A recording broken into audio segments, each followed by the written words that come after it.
Come ride the little train that is rolling down the tracks to the junction. Forget about your cares, it is time to relax at the junction. Lots of curves, you bet, and even more when you get to the junction. Petticoat Junction.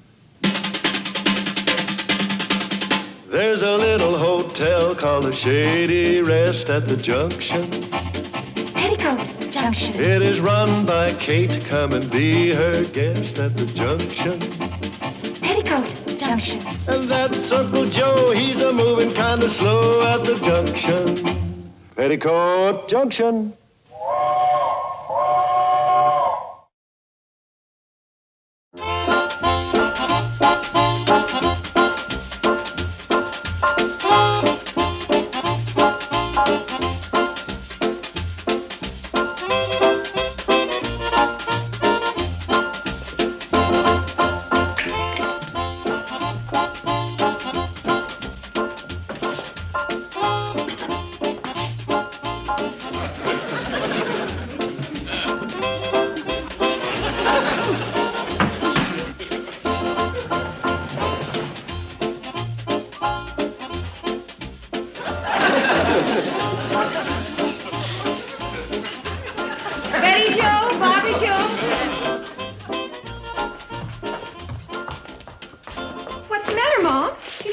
Labels from these cans?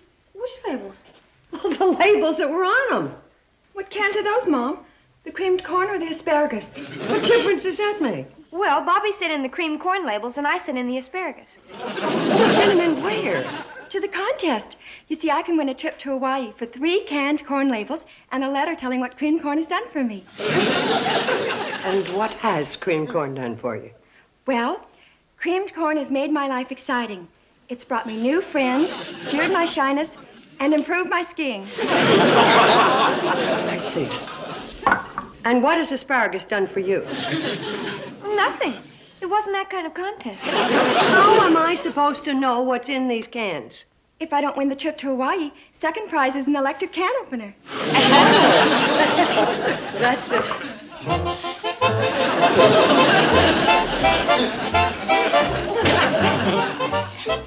What happened to the cornflakes? Oh, that's a 2-week cruise in the Caribbean. Is there any kind of a contest for a mother to get a month's consultation with a psychiatrist? You were born in August, weren't you? Well, there is a contest where if you were born between July 28th and October the 3rd... No more contests. But, Mom... The labels are off the cans, the sides are off the boxes, and But, Mom, you can win all sorts of big prizes. Oh, that'll be the day. Mom, we stand a real good chance. No. Forget it. And please, let me get supper. Oh, what are we going to have? Russian roulette.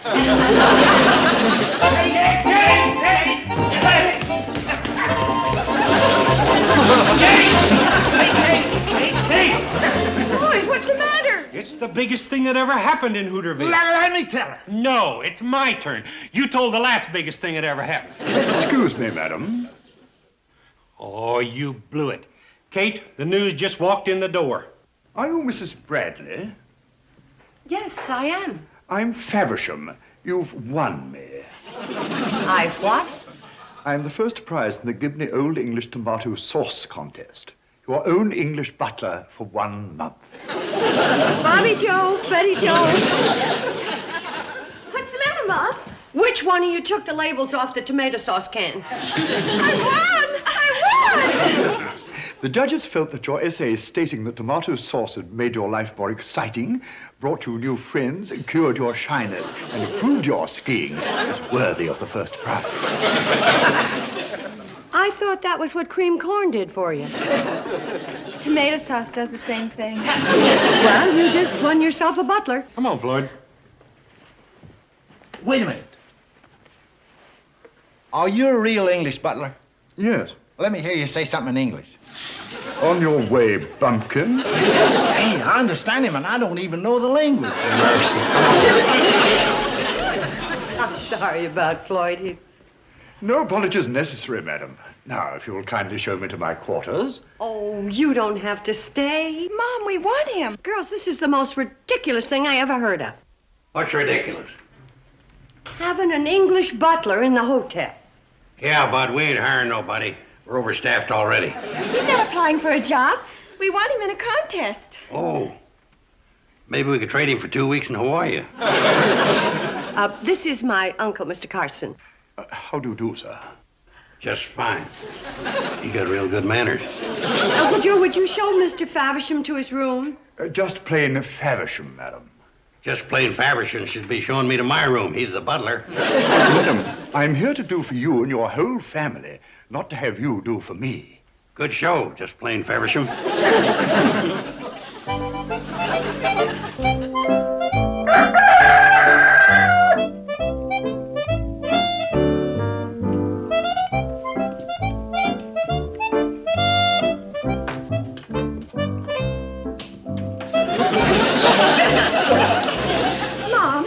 Doing up. Oh, I'm gonna get breakfast. Get back in bed. I gotta make breakfast. Faversham already made it. Well, there certainly must be He's gonna serve you yours in bed. I'm up. You want to hurt his feelings? No, but I'm already dressed. Well, get undressed.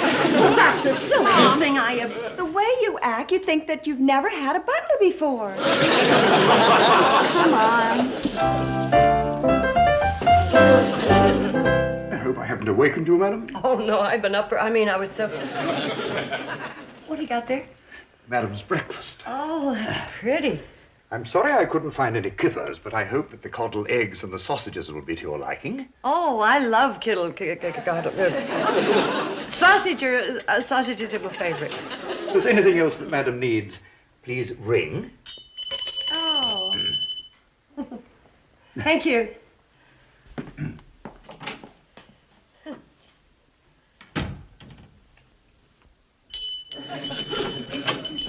You rang, madam? No, it went off by itself. Yes, madam.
It's Faversham, madam. May I come in?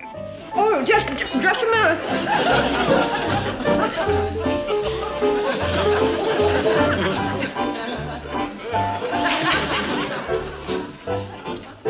Come in. I forgot madam's napkin.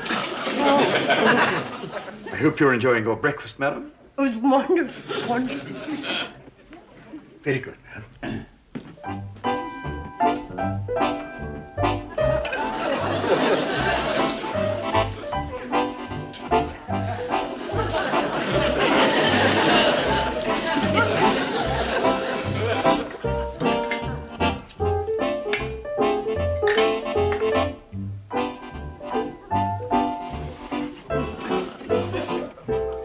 The Duchess of Carlisle used to do the same thing, madam.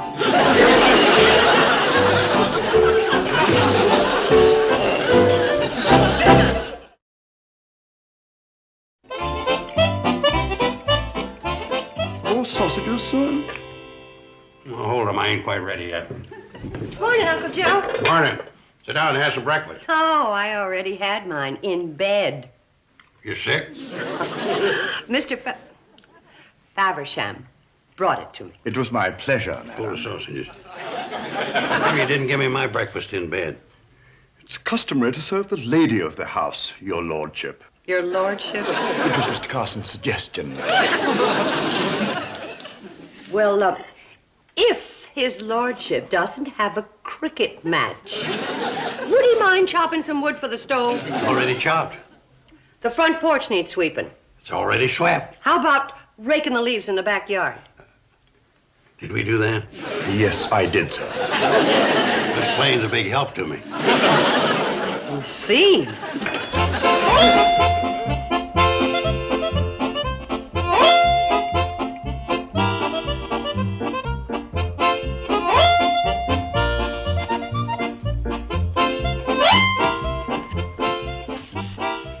Permit me, madam. Thank you, Faversham.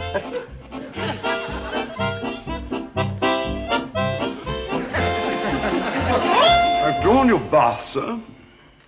My bath. Yes, I think you'll find it's exactly the right temperature. Look, it may be Saturday in London, but it's Thursday in Hooterville. A gentleman bathes daily, your lordship. Oh, well, you've already filled a tub.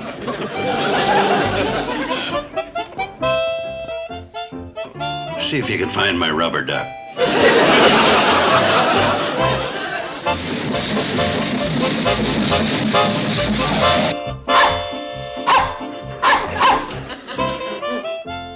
The train's in, Mom. We're leaving.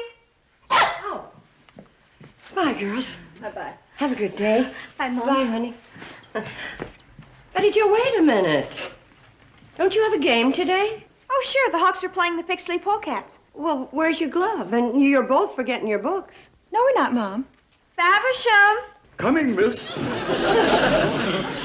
Mr. Faversham, what on earth? Madam, I'm on my way to Hooterville High. The young ladies asked me if I would carry their books and this, cricket equipment. Mr. Faversham has not gone to school with you. Oh, Mom, why not? You do not take butlers to school. Why, even Rex Harrison went to school without a butler. Now, Floyd and Charlie, you're waiting. Get going, get going. Those girls. Madam, may I ask you a question? Oh, sure. Who is Rex Harrison? Well, I got a lot of washing to do. I've already done it, madam. Well, I'll iron it. I've done that too, madam. Well, maybe I could, That's already done, madam. how about, I did that yesterday. there's always... I forgot that.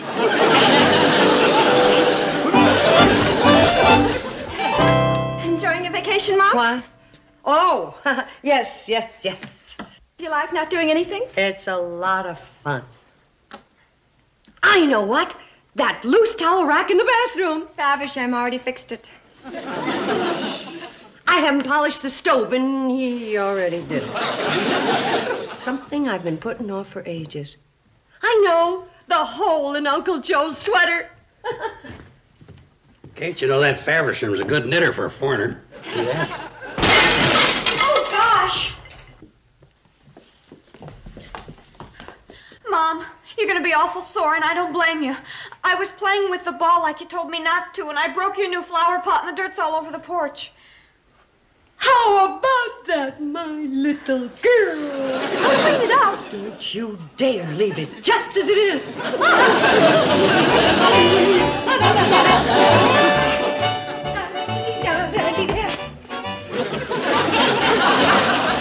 Don't take it so hard, Mom. Next time I'll try to break something when he's not around. Yeah, I'll have your order ready for you when you come in. Morning, Sam. Morning, Kate. What can I sell you today? Not a thing. Oh, it's so nice to see cans with a label on them. If you don't mind my being nosy, Kate, what are you doing? I'm dusting. I dusted the whole store this morning. Oh. Could I mop your floors or wash your windows? Kate. Sam, please let me have a little fun. Ain't you got enough to do over at the hotel? Not since that butler showed up.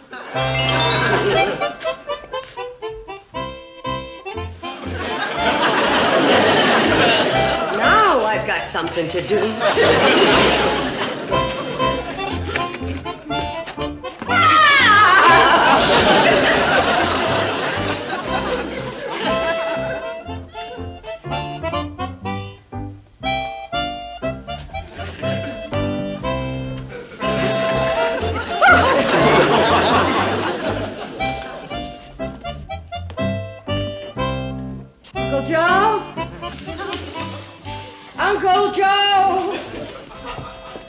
call me, Kate? What did you do to my hotel? How'd you know I did it? It doesn't matter. Get this stuff out of here. I can't, Kate. It's too late. The ad's already in the paper. What ad? The one I'm running in the Pixley Times-Picayune. A bit of old London, right in the heart of Hooterville. Oh, London. Yeah. What's the sense in having an English butler if you don't put him to use? Kate, it's gonna make your Shady Rest Old Inn. Make it a what? A veritable gold mine. Kate, there'll be throngs of mutton-loving thrill-seekers tearing down your doors to pay you shillings for your bed and board. Uncle Joe. Madam, I would like to make it clear that none of this is my idea. Oh, I know. His lordship. His Highness. That sounds classier to the people who answer the ad. What else did you put in that ad? Just the plain facts that the Shady Rest is now serving a genuine English cuisine, like Yorkshire pudding, scones, and scrumpets. Madam, it's fortunate that Mr. Carson didn't include a Sunday morning fox hunt. No, the fox hunt is Saturday morning. Who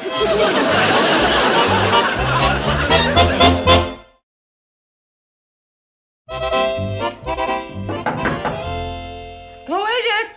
It's Faversham, madam. May I come in? Oh, just a minute. Oh, don't bother to get back into bed, madam. This is an emergency. Oh, come on in.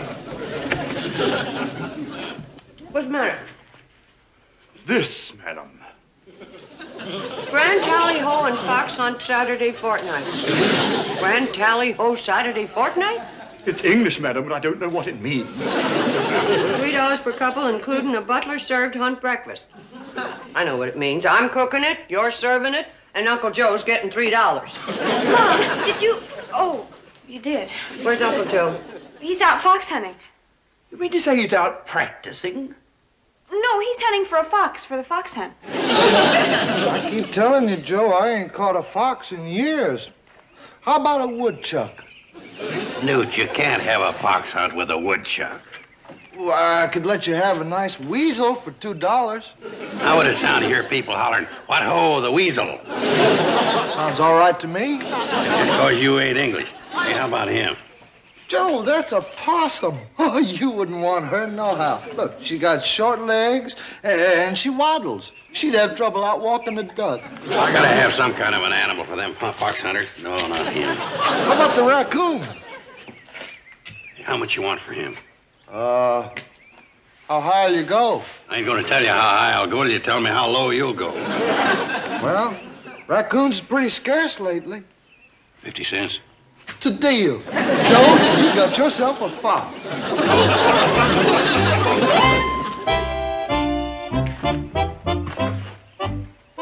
But, sir, that's a raccoon.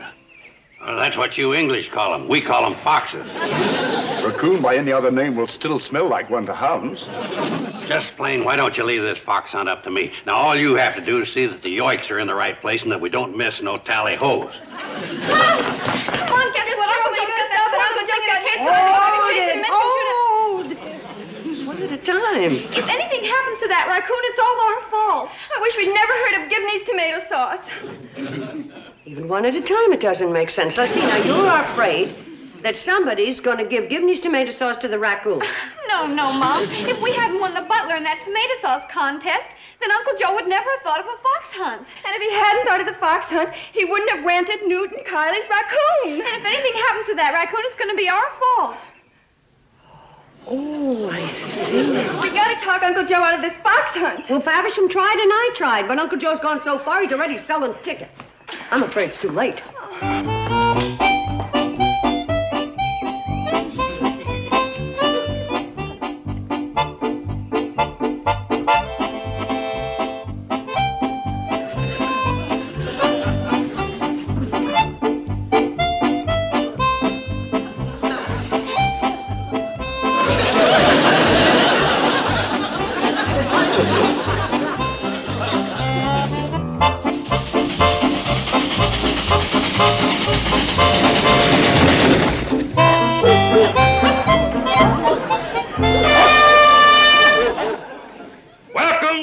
Welcome to the annual yoiks and tally-ho.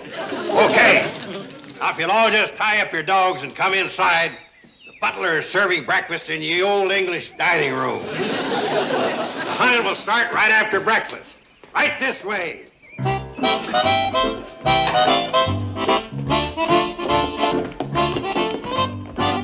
Madam, you shouldn't be doing that. Well, somebody's got to help with that hungry mob out there. It's only right I pitch in. Yes, the way those table knives are flashing, it's like a dueling scene from The Prisoner of Zenda.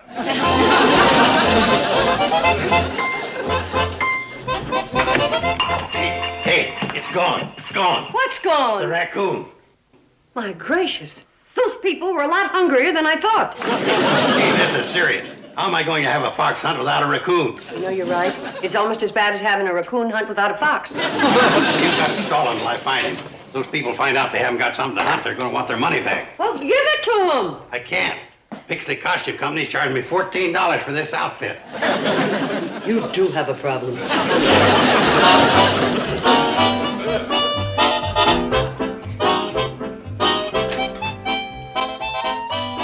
I've got the answer.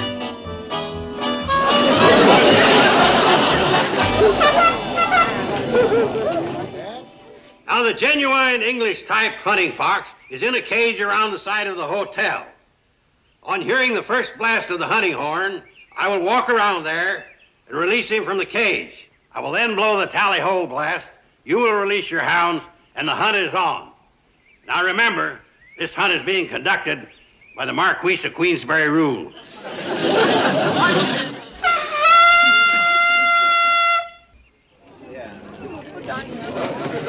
Where'd Uncle Joe get a fox? I don't know. That's not a fox. That's our dog.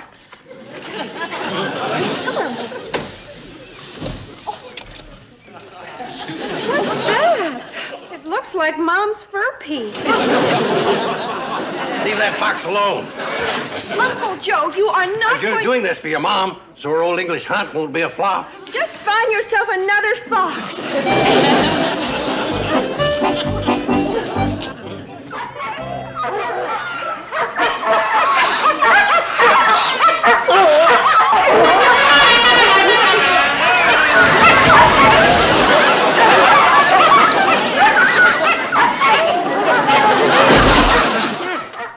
It sounds as though the hunt has started, madam. In the hotel?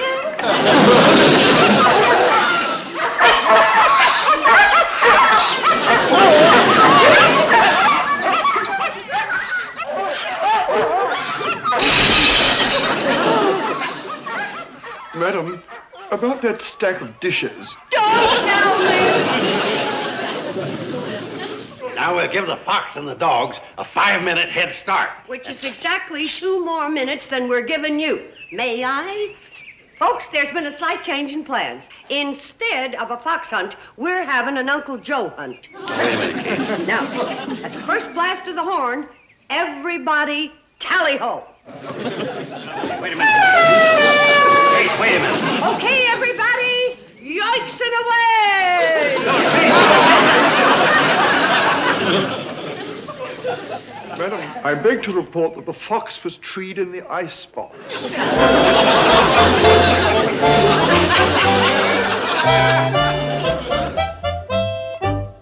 It's been a pleasure having you here, Mr. Faversham. And I hope your next assignment will be less hectic. It's been a most unusual experience, madam. Goodbye, Faversham. You're the nicest butler we ever had. Thank you, Miss Bobby Joe. Betty Joe. So long, Just Plain. If you ever need anybody to organize a fox hunt, you know where I live. I'll never forget. Kate! Kate, guess what? No, it's my turn. No, it's mine. You don't have to. We won another contest. The surfboard pineapple contest. Second prize, a luau in your own home. A warrior night at the Shady Rest. Now all we need's a pig to roast. One of you girls want to help me light the barbecue?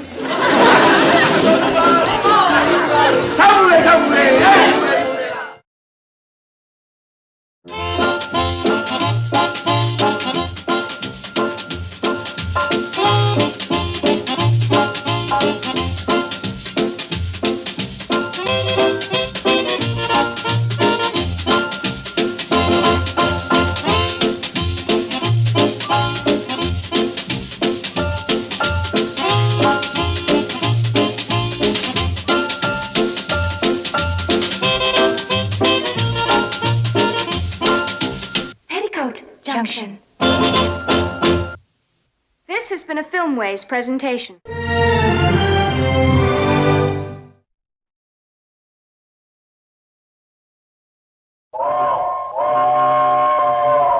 Come ride the little train that is rolling down the tracks to the junction. Forget about your cares, it is time to relax at the junction. Lots of curves, you bet, and even more when you get to the junction. Petticoat Junction. There's a little hotel called the Shady Rest at the junction. Petticoat Junction. It is run by Kate. Come and be her guest at the junction. Petticoat Junction. And that's Uncle Joe. He's a moving kind of slow at the junction. Petticoat Junction.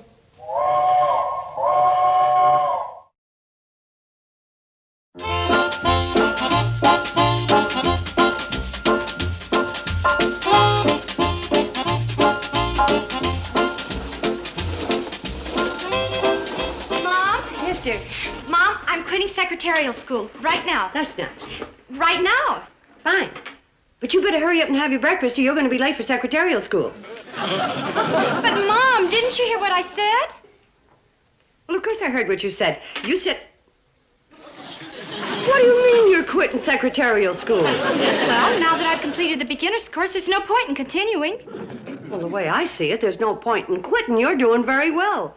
Why, you've got the best grades in typing, shorthand, filing, erasing. You're going to get that diploma. But, Mom, I don't feel right not helping you with the hotel. You can help me by becoming an efficient secretary who can take 120 words a minute. Mom, I can do 60 now, and nobody in Hooterville can dictate more than 10. Now, Billy Joe, I want you to be prepared. Now, you never know. Someday a businessman with a very fast jaw might move to town.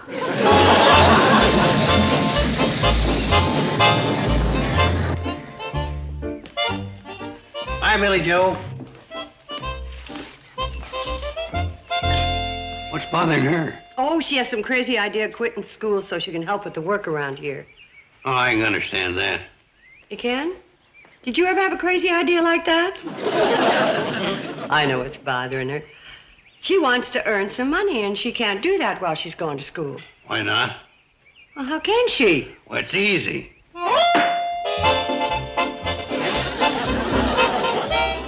Nothing like relaxing with a good magazine once you got your business letters dictated. Beg your pardon? Don't tell me you got more business letters to dictate. Business letters? That's funny you should mention that. I see the hotel's got a public stenographer. I didn't know that. Yeah, I'll get her for you. No, thank you. Hey, well, wait a minute.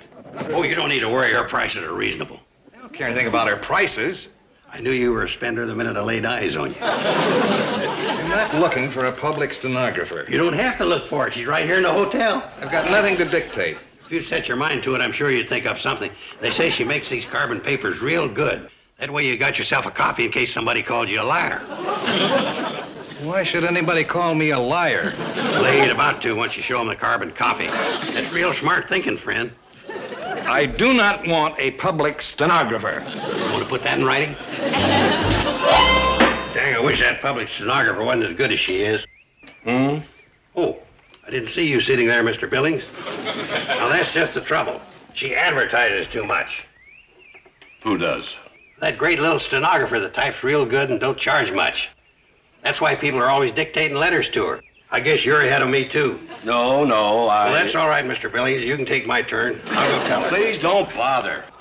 Can you tell me where I can find the public stenographer who... Just a minute, Mr. Norton. How long will you be needing her? But I don't need her. I have to dictate a letter.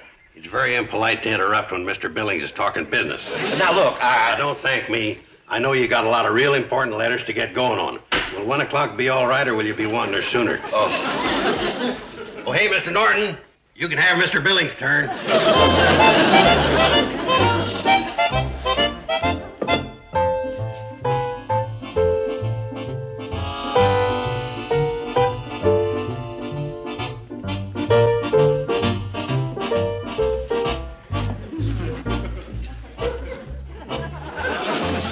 Where did that come from? Well, Kate, that table's been here for years. I was talking about the sign. Sign? Oh, well, you see, there was such a big demand for a public stenographer. The guests were just hounding me that I just up and made that for Billy Joe. I told you I wanted her to finish secretarial school. Well, with all the paid practice she's getting around here, it wouldn't surprise me none if she finished head of her class. Paid practice? Yeah, she's taking dictation from one of the guests up in his room right now. Oh. Well, she must be so proud to... His room? That nice old Mr. Billings? Middle-aged Mr. Grant?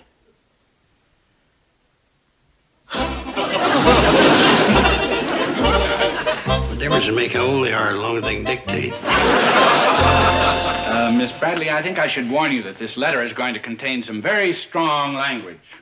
That's all right, Mr. Norton. I've got a very strong pencil. All right, let's get on with it. Dear Mr. Mortimer.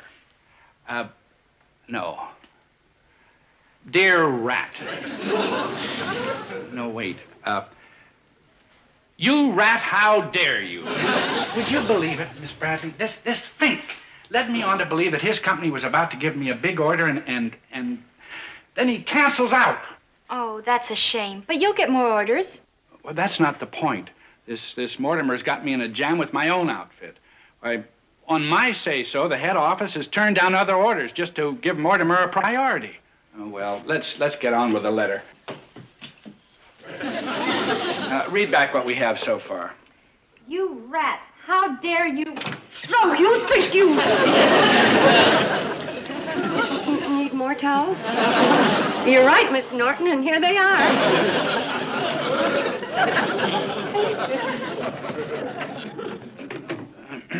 Where were we? You rat, how dare. No, scratch that. That's too nice for you. Dear lowest of the low, we had a firm deal and you canceled it. The next time I see you, you'd better be ready because you'll never know what hit you. Nobody's going to... say our guests need clean towels. You'll never know what hit you. No. That's not nasty enough for you. Dear Snake, you are so slimy that you could crawl under another snake and... Mr. Norton, I know it's none of my business, but this letter starts off so angry, Mr. Mortimer might tear it up before he gets to the real good part. You're right. I'll start off nice and friendly and save the clincher for the last, where I compare him to a skunk. Oh, that sounds wonderful. Yeah. Dear pal, even though you canceled that big order, I understand. When I get back to town, I'd like you to drop by my apartment. Just put the towels on the dresser, Bobby Joe. I'm checking out this afternoon. Why am I getting all these towels? Because we run a first-class hotel, that's why. You know, I think that's a great idea where you skunk them at the end.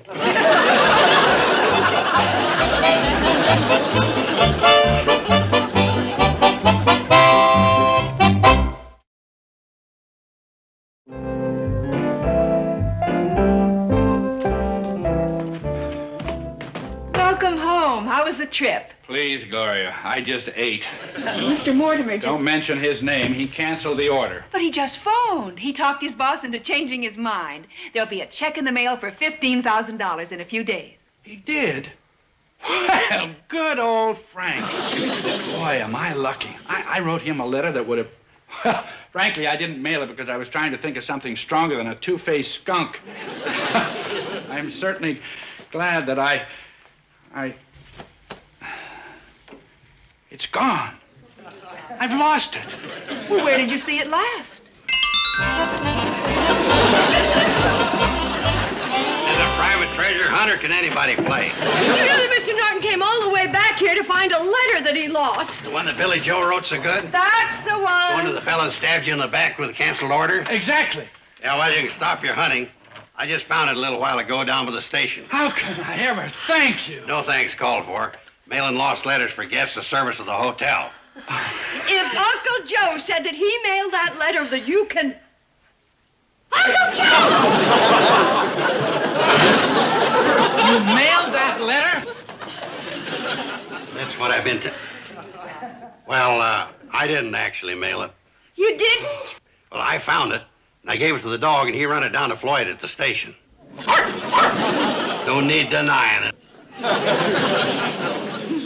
When Mortimer gets my letter, he'll put a stop payment on that check. Well, you should have thought of that before you mailed it.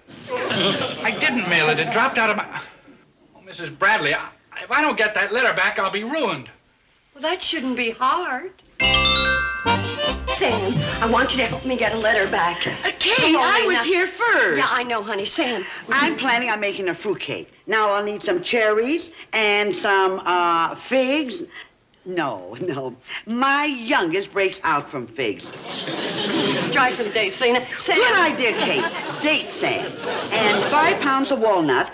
And I think I'm out of nutmeg. Or is it cinnamon? It's nutmeg. You borrowed some from me last week. Sam. Cinnamon. Nutmeg. Sam. Cinnamon. Nutmeg. A large can of nutmeg. And then a couple of pounds of, let me see. Lena, this is an emergency. Would you just let me talk Well, to really, Sam, please? Well, I guess I can come back later. Thank you. What is it, Kate? Well, Sam, it's about this letter, and it was... Oh, excuse me. Sam Drucker's General Store. Hello, Newt. Pinochle? Tonight? Well, I don't... Tonight'll be fine. Bye, Newt. Kate. Sam, I gotta get this letter back that was mailed by mistake, so would you go through your mail for me? Hold it, Kate. You just don't get a letter back. There's a certain procedure that has to be followed. First, you gotta fill out Form 1509. Oh, well, give me the form. Sure, I got one right here. I pride myself on keeping a tidy drawer. I'll sign. Kate, when you finish filling that out, I'll send it to Washington, and they'll mail you one of these. NRA? Yeah, I saved some of these applications. In case NRA ever comes back, I'll be ready for them. No, I know the right form is in here somewhere. You don't happen to need a gasoline ration book? Sam, the form. Mr. Norton stands to lose a lot of money. Norton? Fella that wrote the letter. Well, have you got his permission to get it back? Well, of course. In writing? In yelling. Oh. Well, seeing as how this Mr. Norton wants it back so bad, if you just put down the facts on this piece of paper and then sign it. Oh, right. And then when you're finished, I'll notarize it. If I can find my seal. Where did I put that seal? Hope it isn't in that drawer. Oh, I wouldn't put it in there, liable to clutter things up. When did you use the seal last, Sam? Well, I see Fred Ziffel was into... No, he didn't want anything notarized. He was... Oh, that Fred Ziffel. You know what he wanted? Sam, never mind Fred Ziffel. The seal. Oh, yeah, well, let me think. Whenever I lose something, I look for it in the least likely place it's liable to be. Well, that'd be pretty silly, Kate. The least likely place would be right here in this coffee bin. Now, if you can tell me how a notary seal would wind up in...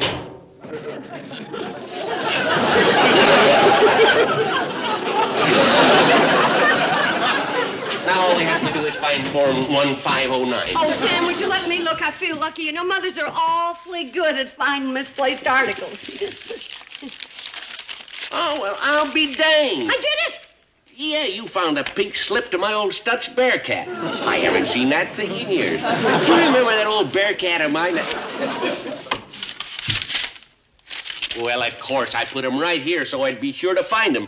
1509. Oh, Sam, I'm awful sorry to put you to all this trouble. Oh, it's no trouble at all for a man who keeps his inventory right at his fingertips. Okay. Where's the letter? Oh, that'd be over at Pixley Post Office. What's it doing over there? It left here about an hour ago, the way the mail usually does. Well, why did you have me fill out these forms? You'd have to fill it out anyway when you got to Pixley. You ever see that drawer over at Pixley?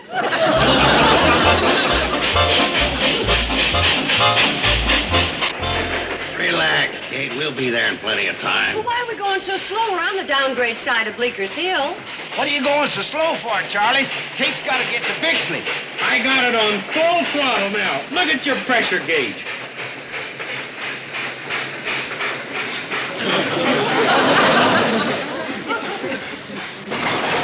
We stopped. I wonder what's wrong. Oh, the train's probably stopped for Mort Finney's Holstein. Why would they stop to pick up a cow? Kate, the cow ain't getting on the train. The way Charlie and Floyd run the cannonball, the cow probably got on the track for safety. For heaven's sake. Boys, we gotta get to Pixley. Yeah, get that cow off the track. There ain't no cow on the track. Floyd forgot to load the tender, and we're out of wood. How could you be so absent-minded? Let's not blame Floyd. Let's just figure out a way to get to Pixley. Yeah, Kate's right. It's a time for doing, not gabbing. Here, don't sprain your back. It isn't Charlie's fault we gotta get to Pixley. That's right. The one that started all this should do the work. I appreciate the chance to make up for forgetting the wood. Well, we'll all help you, Floyd. Oh, don't need no help. I can throw this axe handle into the firebox all by myself.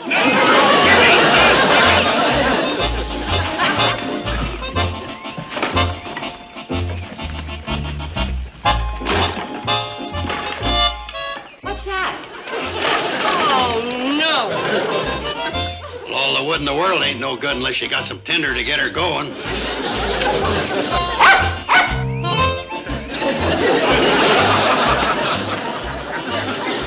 Sure.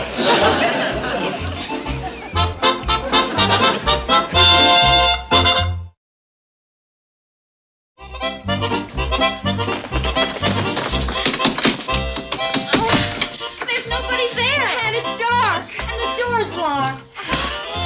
Anyone get the feeling this place is closed? You know, Mr. Foley, the postmaster. Maybe you can get him to open up for us. It ain't going to be easy. Foley's a stickler for the rules. Don't worry, I'll unstick him. But, Mr. Foley, I signed Form 1509 at Sam Drucker's. Oh. Oh, that's for getting the letter back. That don't say nothing about opening up the United States of America post office after closing hours. But this is an emergency. If I don't get that letter back, Mr. Norton will lose all kinds of money. Well, let's see what the rule book says. Glasses. Oh, here, use mine. Oh. Rules and regulations. There we are. Emergency. Page 298. Page 298. Page 298. Emergencies. See footnote B. Footnote B. See page 302. Footnote D.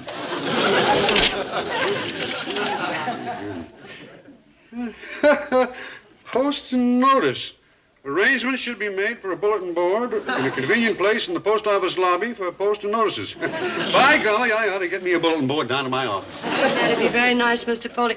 But that's not what I'm interested But in. you should be. The United States Post Office is No, sorry. Let's see. Footnote D. Special circumstances. Why doesn't the rule book tell you to turn to the right page in the first place? I can't.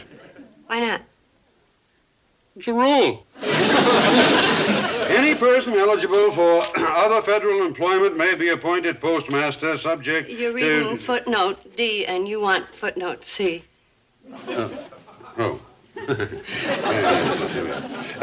Window service may be extended whenever it is specifically determined to be in accordance with the need of the community. Sorry, Kate. Sorry, Kate? You live in Hooterville. That ain't our community. Mr. Foley, if I don't get that letter back, Mr. Norton is going to sue me for $15,000. 15?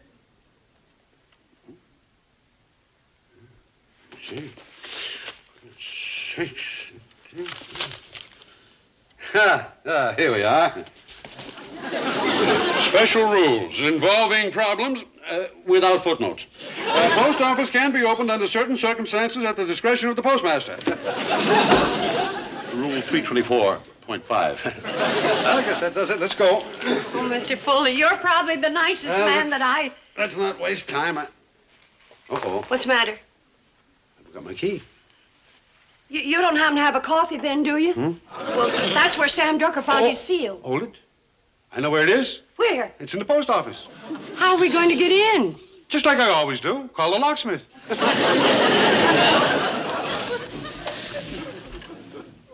Oh, hi. Hi. Get me Tad Fisky, please. Oh. Well, thank you. Well? Allie's over at the movie house. Short, bald fellow with glasses. You find him and I'll meet you at the post office. He's a short fella with bald glasses. What your mother means, you was a bald fellow with short glasses. That's what I said. We know. But I ain't seen all the pictures. Well, they all end the same way. The good-looking fella stops the one-eared man from blowing up the universe. Oh, heck, I know that. But what about all them pretty gals running around with them little bathing suits? Did they get blown up? Oh, no. The hero drives off with them. Only the girls in the regular bathing suits get killed. Now, Mr. Fiske, you stay right here while I round up the rest of my family, huh? I tell you, I'm not Tad Fiske. I know you want to see the rest of the picture, Mr. Fiske, but this is an emergency. He's Tad Fiske. Evening, Mr. Fiske. How's the missus? You see, Lion gets people no place. He just wants to see the rest of the picture. I'm not Tad Fiske. But, Mom, I want to see how the picture ends. It'll say the end. Now, where's Mr. Fiske? He was here just a minute ago. I told him I'm not Tad Fiske. Well, the next time you come to a show, don't be short and bald-headed and wear glasses. Well, come on, let's go find him, and this time don't let him get away. But it ain't right to leave just when the one-eared man is sawing the hero in half. That's not the real hero. That's his double. Doesn't matter if he gets it. Please stay right here while I get the others. Evening, Mr. Fiske. I knew you were Mr. Fiske. Now, you girls stay right here while I find Uncle Joe, and that isn't Mr. Fiske. Sorry. No, don't touch me. Please don't touch me. Now, listen, you girls don't move from this. But, Mom! You can see it when it comes on television. Gee, I wonder if the heroine has found out that the bad guy put dynamite in the toaster. It wouldn't hurt if one of us peeked. I'll peek. Now, you two stay right here. Oh, no! She's not gonna... Oh, no! We got you, Fiske. What are you fighting? We gotta get down to the post office. You ain't Fiske. You figured that out all by yourself, Uncle Joe. Now, where are the girls that told him to wait right here? You go that way. Boy, was that ever exciting! Wow, Mom almost caught us. Right now, Fox may be taking off his glasses. Uncle Joe, that's not the man. Now, do you believe me? Look, mister, you may be able to fool these youngsters, but don't go thinking you got a boob on your hands. I've read enough of these detective books, I know. He's Fiske. Let's take them both, just to be sure. He's got it open, Mom. It's addressed to Mr. Frank Mortimer, 125 Dale Street, Chicago, Illinois. Huh? There it is. The letter. No, Mikey. Are you sure it wasn't going to Indianapolis? Chicago. New Jersey? Chicago. We've got a pile of mail there for Indianapolis and New Jersey, but all the Chicago mail left here just before we closed.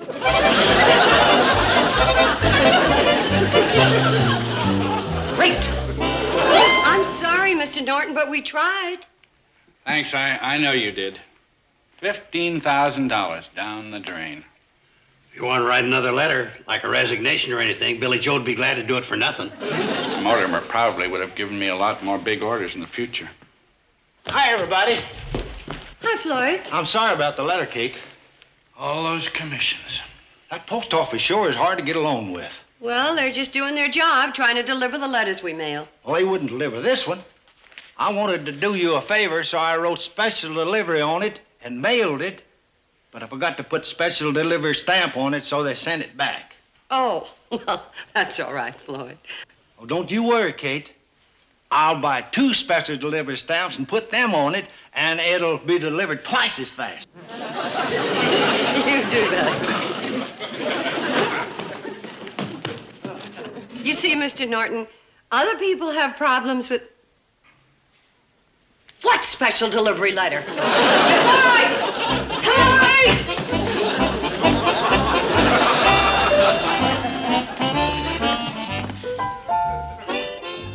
You want a special delivery stamp? Kate's got one in the drawer. Oh, thanks,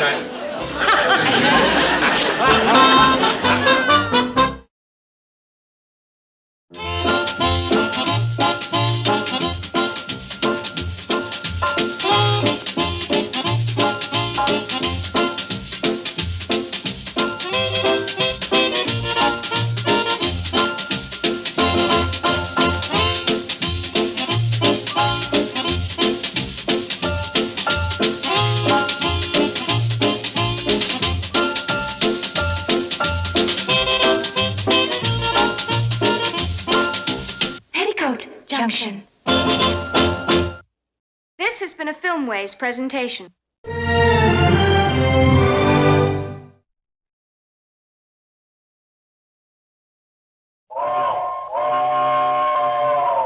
Come ride the little train that is rolling down the tracks to the junction. Forget about your cares, it is time to relax at the junction. Lots of curves, you bet, and even more when you get to the junction. Petticoat Junction. There's a little hotel called the Shady Rest at the junction. Petticoat Junction. It is run by Kate. Come and be her guest at the junction. Petticoat Junction. And that's Uncle Joe. He's a moving kind of slow at the junction. Petticoat Junction.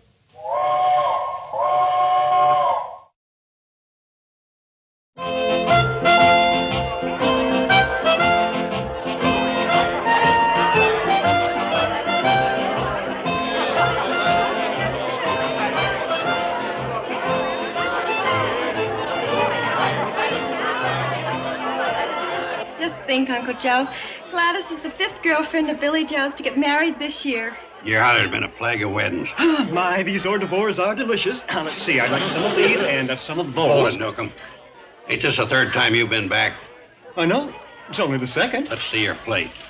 There you are, 3 X's. That's 3 times. Joe, the X's were from the last wedding. You're using check marks for this one. Who washed these dishes? You did. Don't try to erase those marks yourself. I got you spotted. Joe. You know, people at weddings are all alike. They try to get back in free food what they lay down in present. You have to use some system to keep the hotel from going broke. Weddings. Yuck. Mom, I need a refill. They're eating them faster than we can make them. Uncle Joe needs a crayon. Is he marking plates? Mom, isn't Gladys Knockelheimer a dream? I'll say she is. She's even a prettier bride than Susie Murdoch was. And she was even more gorgeous than Florine Cook. And Florine is even more stunning than Norma Jean Klump. Oh, brother. If Gladys Knockelheimer's so pretty, how come when she graduated they refused to put her picture in the school yearbook? Well, all brides are beautiful on their wedding day. Now, also, her guests are hungry, so would you mind taking those trays in? Well, see you later. Where do you think you're going? We'll have a ball game over in Thompson's pasture. You're not leaving until the bride and groom leave.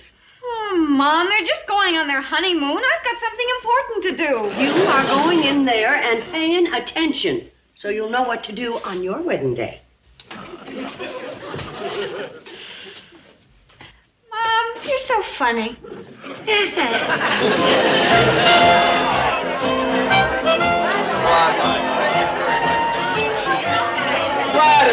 Gladys, let's go. Oh, just a minute, Bernie. I've got something important to do. Are you ready, girls? Okay, here we go. No, you're next. You're next. Next? You got the bouquet. You're next to get married. Married?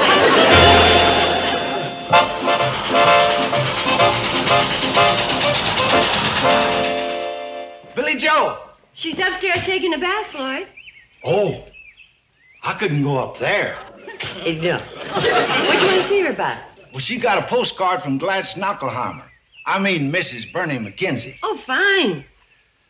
She says, quote, "This is our hotel in Beaver Falls. The arrow on the other side points to our room.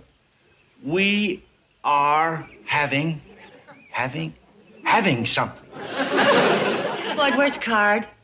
Now remember, we are having a wonderful time. And guess who is staying right across the hall? Who? I don't know. That's when Gladys's card blew out of the cab. Well, I'll see that Billy Joe gets the message. Thanks, Kate. Sure. Oh, I forgot something. What? Unquote. You about finished, Betty Jo? Yes, ma'am. There's an awful good bill at the Pixley Bijou Saturday. How about you and me taking it in? That'd be nice. You missed one. This one and there's another one. Yeah, it's a triple feature. I think you'll like it. It's the Blob goes surfing at Waikiki, plus the Robot Martian a go-go. You got something on your mind? Mom, when I get married, will I have to give up my room? Well, usually it's the bride go.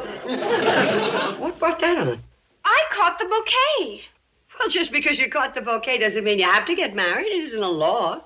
It's a custom. What about Gladys Knockelheimer? She caught Susie Murdoch's bouquet. Well, that was a coincidence. And Susie caught Florine Cook's bouquet. And Florine, a month before that, caught Daphne Faye Cadwaller's bouquet. Right here in this hotel. Well, I know, but that doesn't mean... You see, it's just coincidence. What happened 6 weeks before you married Dad? What happened, Mom? I got the bouquet. I'm doomed. Is she doomed, or is she just trying to get me to finish the dishes?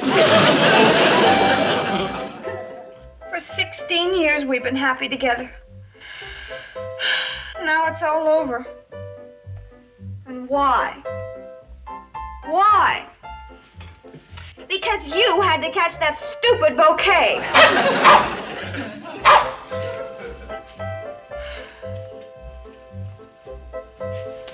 Pretty soon, a perfect stranger will come through that door and take me away from my home and my sisters, my uncle, my mother, and my best friend.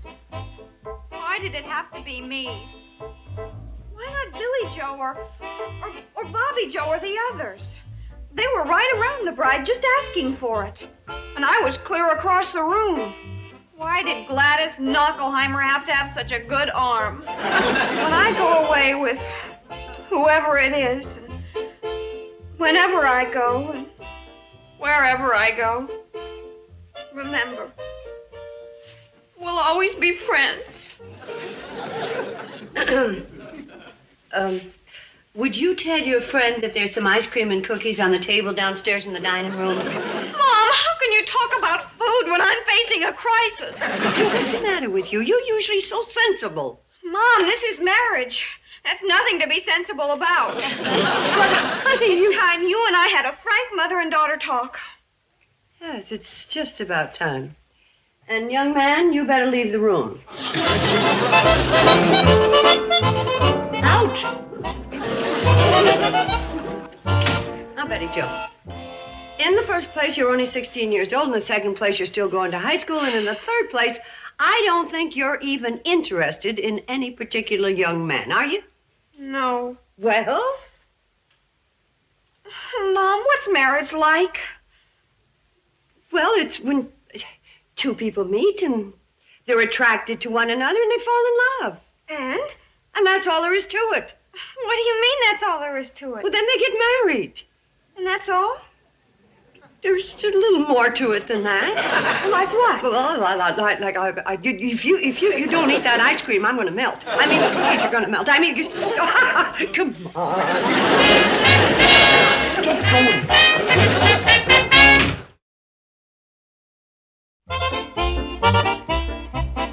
I finished my homework. Well, good. Sure is a nice night. It's lovely. It's a keen night to hunt bullfrogs. Yeah.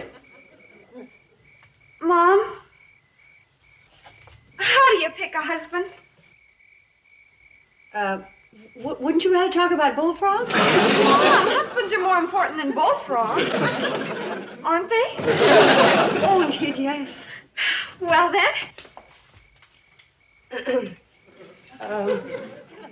What's the question? How do you pick a husband?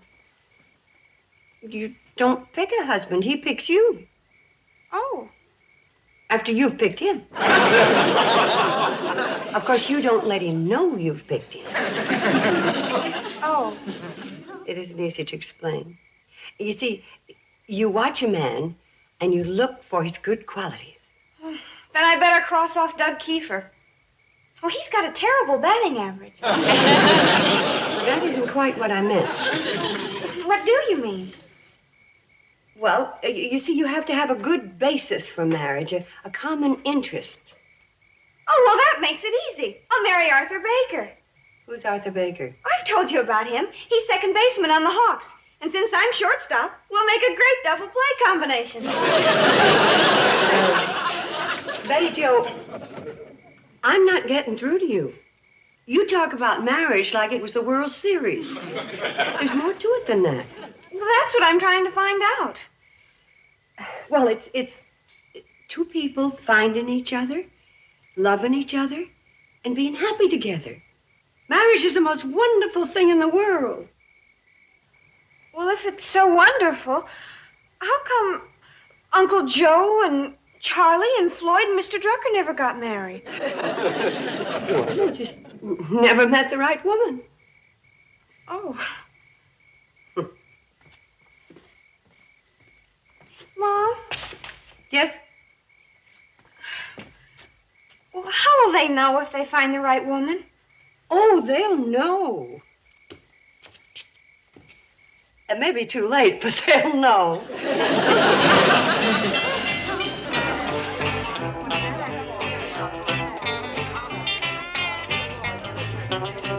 Hey, Myrtle, did you get the answer to the fifth problem in today's algebra?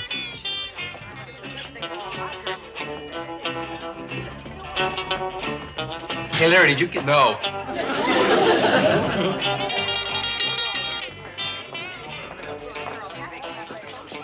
Hey, Betty Jo, I got a question to ask you. Well, you can just save your breath, Doug Kiefer. With your batting average, I wouldn't marry you if you were the last man on earth.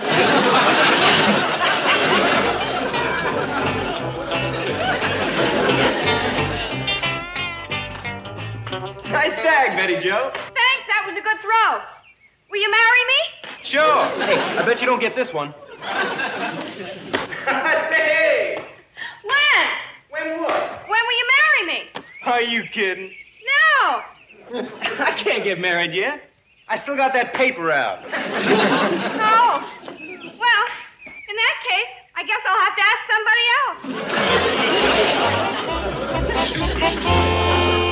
I'll have you know, my Albert is too young to get married. Much too young. Do you hear?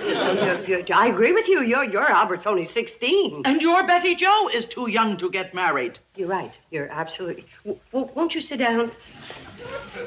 Well, then, if you agree with me, how come you let Betty Jo ask Albert to marry her?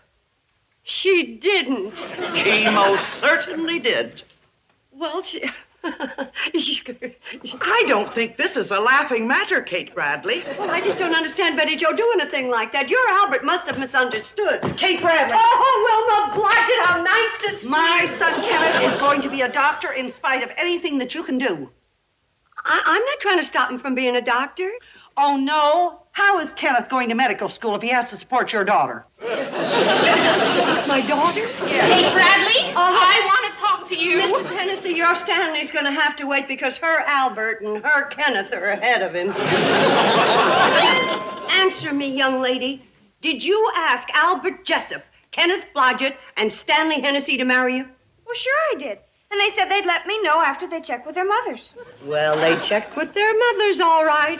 I had a most interesting afternoon, I can tell you.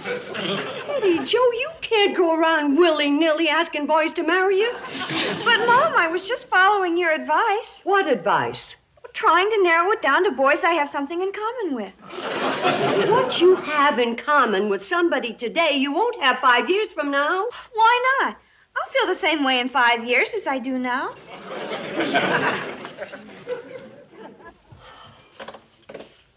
Teenagers. And Kate Kennedy thinks they have complicated equipment.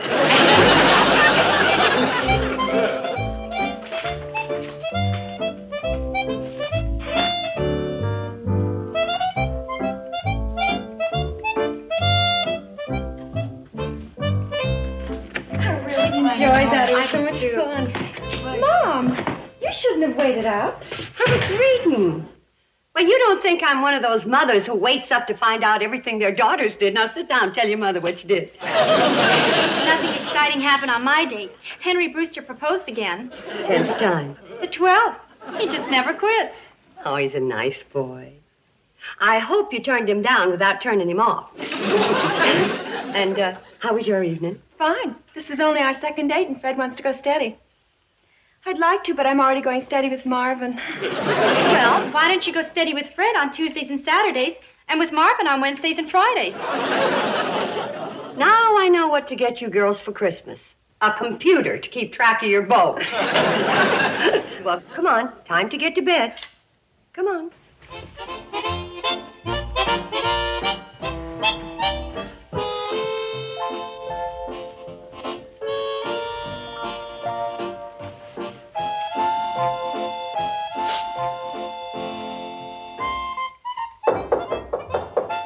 Come on in. The door's not locked.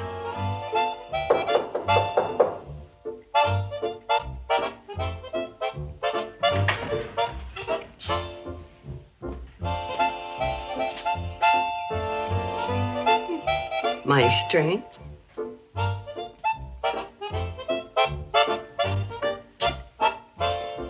My land. Girls, come quick. Oh, I wonder what it is. Gee, what's that, Mom? Well, it's a package for one of you. Who's it for? It's addressed to Miss Bradley, Shady Rest Hotel. Seems like flowers. That Henry Brewster. He never gives up. Henry never gives, period. I'll bet it's from Fred. Well, there's one way of finding out. To the most attractive, beautiful, intelligent, smart, adorable, enchanting girl in Hooterville. Betty Jo Bradley. Betty Jo Bradley? Honey, these are yours. Mine. Oh, gee. Well, who are they from? It's signed Worshipper from Afar. Jeepers. Betty Jo has a secret admirer.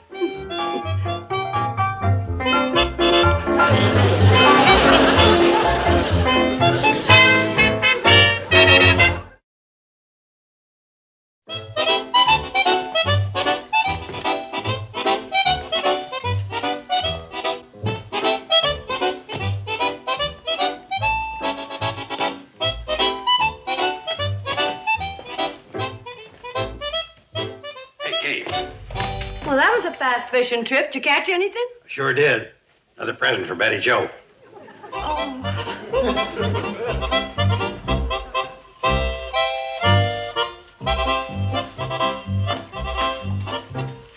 Hey, that's nice. New, isn't it? Our kid sister loaned it to me. It's another present from her unknown admirer. The whole school's trying to guess who he is.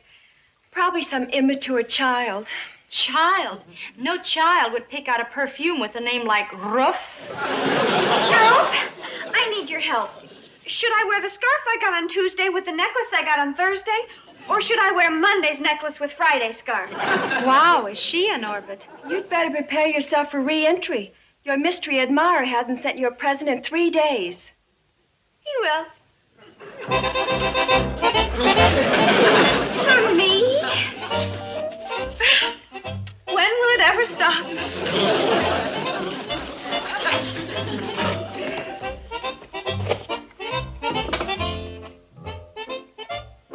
No, thank you. I'm on a diet. Oh, I'm sorry. Pick which one you like.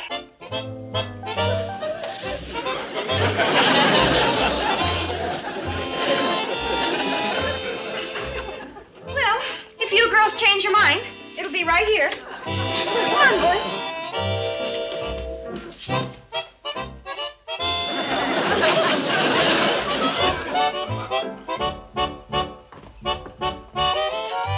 Well, Uncle Joe, where is he? Where's who? The secret admirer. You can forget about him. He won't show up with me on guard. But Uncle Joe... To get past me, he'd have to be invisible. Uncle Joe, have a chocolate. Ooh. Those are delicious. Thanks, Bobby Joe. Don't thank me. Thank the invisible man. He just left it for Betty Jo. That's impossible. These are long-range binoculars. He must have sneaked in up close. Don't worry, girls. I'll find out who it is if it's the last thing I do.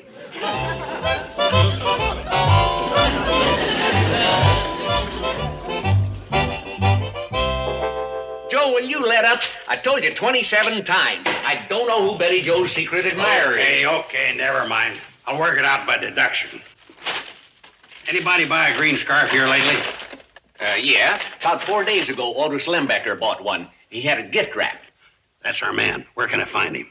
He and his wife are out at that new senior citizens development near Crabwell Corners. He ain't our man. All right, who bought a rock and roll album? Music to let your hair grow long by. A couple of days ago, Fitz Stutley bought one. Well, that's our man. He ain't much of a man. He's only 9 years old. What about a necklace? Necklace? What size? About this big. Purplish blue rhinestones about as big as marble. With little red beads in between them? Yeah, that's it. And an imitation gold clasp? Yeah, who bought it? Nobody bought it. I don't carry that kind of junk. Fine lot of help you are. Might have known no secret admired by his presence here. He's trying to start a romance, not break one off.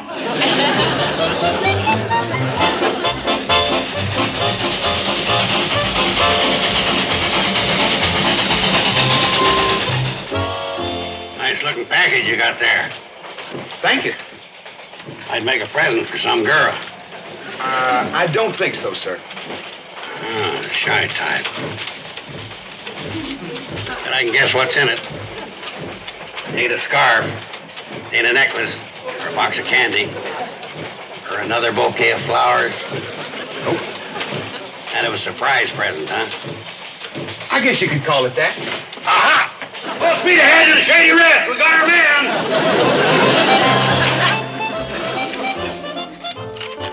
$19.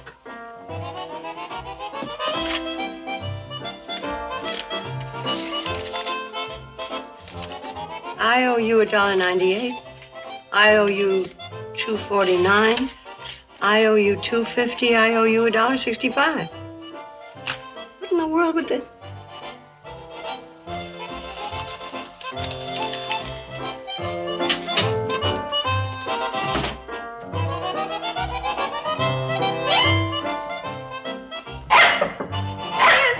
Hi. What's he barking at? Oh, he hears a possum out there in the woods. Oh, he doesn't miss much, does he? He's a real good watchdog. Yeah. Funny, he never barks at your mysterious secret admirer. You know, your secret admirer must be pretty rich. Yes, I guess so. I mean, is he? Well, what do you figure these gifts set him back? I don't know. $10 or $12. $8.75. What? I didn't expect you to find those so soon. I was going to pay you back out of my allowance. So you are your own secret admirer? Yes.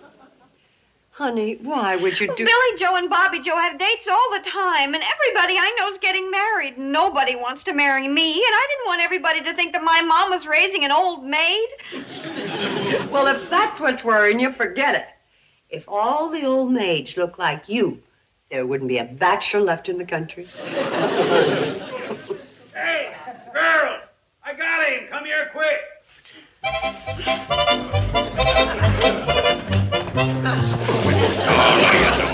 You might as well confess. You're the one's been causing all the uproar. Betty Joe, here's your secret admirer. Uncle Joe. I caught him red-handed with the next gift. That's a present for my grandfather in Pixley. Fine present for a grandfather. Cigars. Here, Betty Joe, here's your... Cigar. Gee, I'm sorry, kid. I'm not. Neither am I.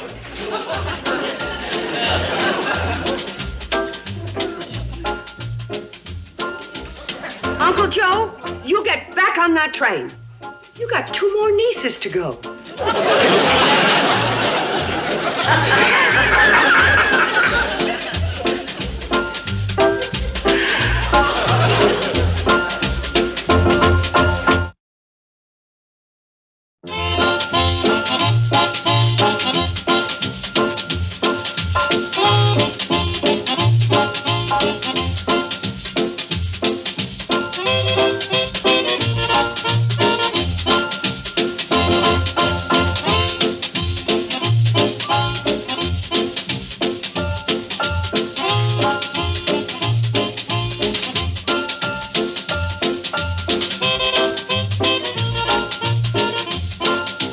Petticoat Junction.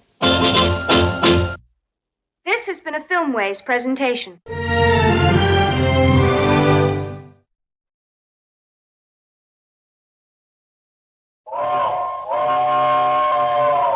Come ride the little train that is rolling down the tracks to the junction. Forget about your cares, it is time to relax at the junction. Lots of curves, you bet, and even more when you get to the junction. Petticoat Junction. There's a little hotel called the Shady Rest at the junction. Petticoat Junction. It is run by Kate. Come and be her guest at the junction. Petticoat Junction. And that's Uncle Joe. He's a moving kind of slow at the junction. Petticoat Junction.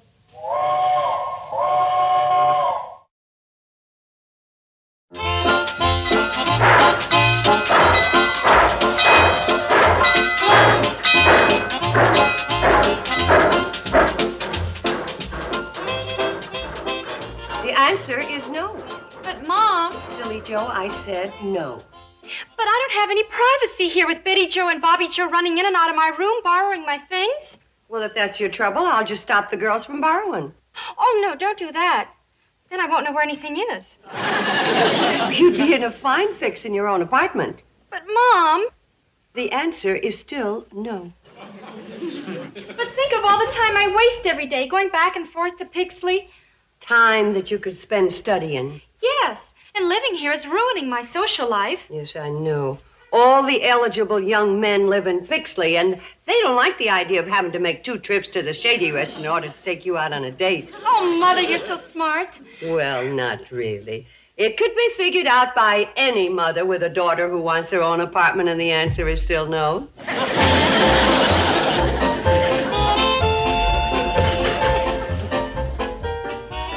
Mom, look what that sloppy Billy Joe did. She left these hanging in the bathroom. And look at those.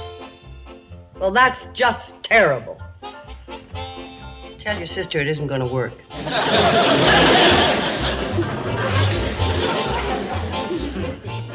I told you Mom was too smart for that.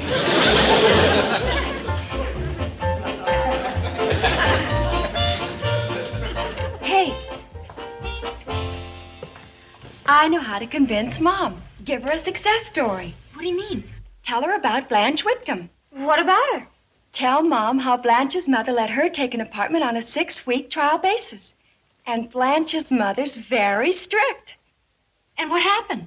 Well, when the 6 weeks were up, she proved her mother could trust her. And Blanche is still happy in her own apartment. I've got to tell Mom. Oh, who's Blanche Whitcomb? Who knows? And Blanche Whitcomb is still happy in her own apartment. Blanche Whitcomb. Who made her up, Bobby Joe or you? Bobby. Now, girls, let's understand one another. There's one subject that is not going to be discussed at the supper table. And I think we all know what it is, Okay, Mom. And that includes you. Betty Joe, help yourself to chicken and pass it, please. Bobby Joe, would you pass the potatoes, please? Just think. This chicken once had its very own coop.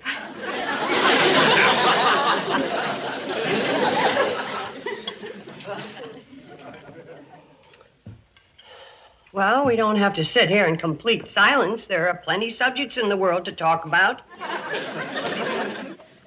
How's the chicken? Fine. Good.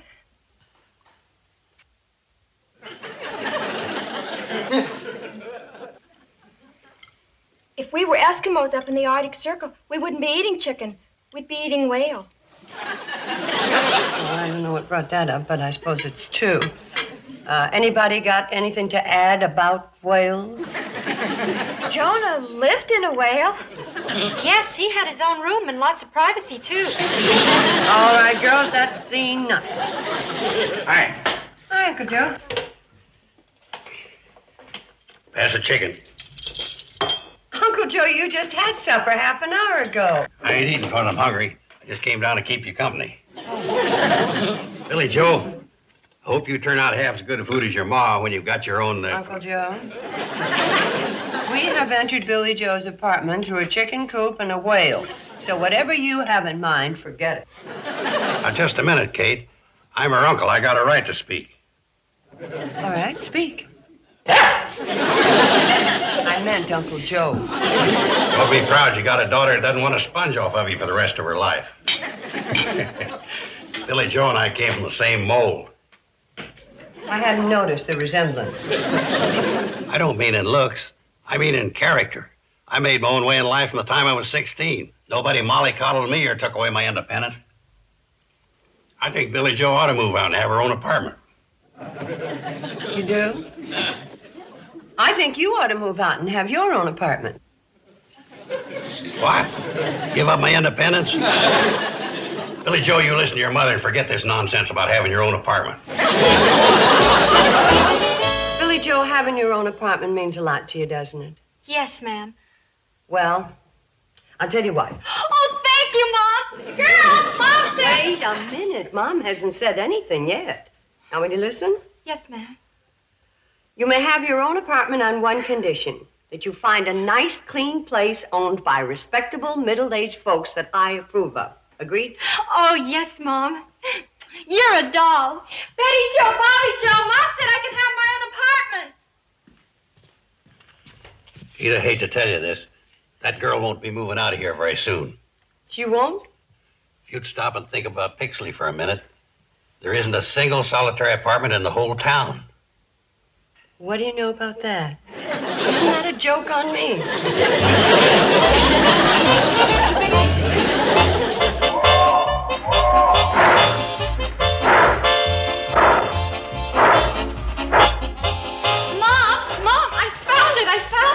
You found what? Just what I've been looking for.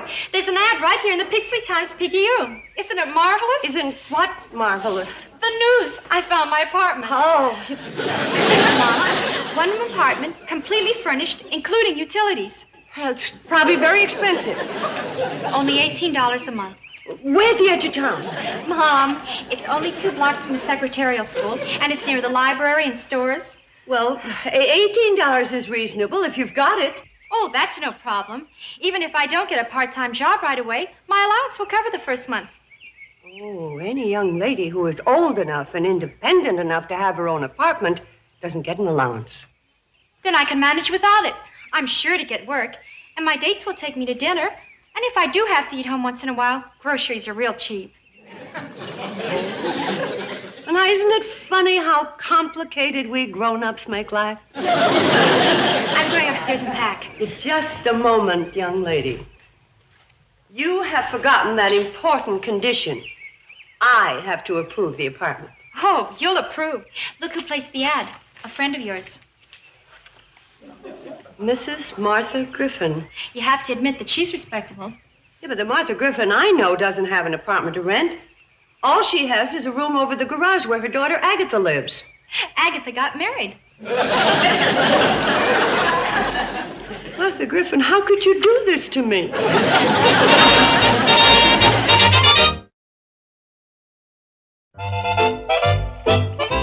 Just think, Betty Joe, our sister's independent. Yeah. Yes, I'm independent. You've got your very own apartment over a garage. How romantic. I'm going to be so happy. Well, getting your own apartment is certainly a happy occasion. Mom, you just don't understand. Billy Joe's leaving us after 20 years. Well, if I'm not mistaken, I've known her a little longer than both of you. Y'all packed? Yes, Mother. Well, you're all ready for the big adventure. Tomorrow you'll wake into the peace and quiet of your own apartment. I'll be fine, Mother. You don't have to worry. I'm not worried. I just think. No more fighting for the bathroom. No more hurrying to breakfast. No more listening to boring conversations. Well, there's no use fighting it, Mother. Sooner or later, every girl has to leave home. Well, let's get the bags down the train. You don't want to keep Floyd and Charlie waiting. Move now. Good luck. Thank you.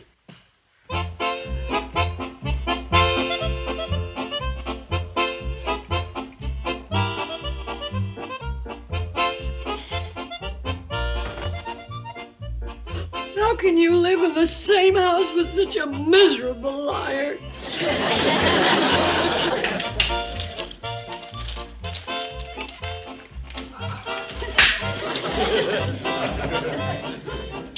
It certainly is noisy in here. It certainly is. I wish we had a nice, quiet place to study. You both have nice, quiet, private rooms. Mom, if you're so worried about Billy Joe, why don't you run over to Pixley and see her? Me worried? I'm not worried. Mom, it's perfectly normal that you'd be wondering how she is. She's been gone for 3 whole days. Yeah, but I'm not worried. Then we'll go. And we'll take these to eat on the train in case we get hungry. Girls, what about...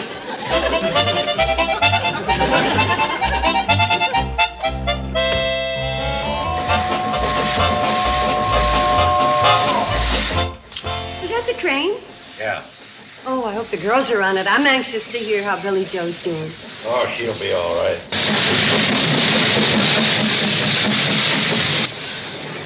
You know what I feel like? What? I feel like walnuts. Oh, well, you better feel like almonds because we're all out of walnuts. Oh, we had a whole bag full of them this morning. It's that dang dog. Oh, no, Uncle Joe's a He ate them all right. I can hear him crunch when he walks. It's Floyd. Hi, Floyd. Aren't the girls with you? Kate, the cannonball made it from Pixley to the hotel in 32 minutes. 32 minutes? What's wrong with Billy Joe? That Charlie, what an engineer. We were coming up 2 Mile grade going chugga-chug, chugga-chug. Billy Joe's sick. Is she? Why, I just saw her with Betty Joe and Bobby Joe half-hour ago, and she looked fine. Oh, Floyd, you just scared the life out of me. How about that? 32 minutes from Pixley. You walk all the way up here just to tell us that?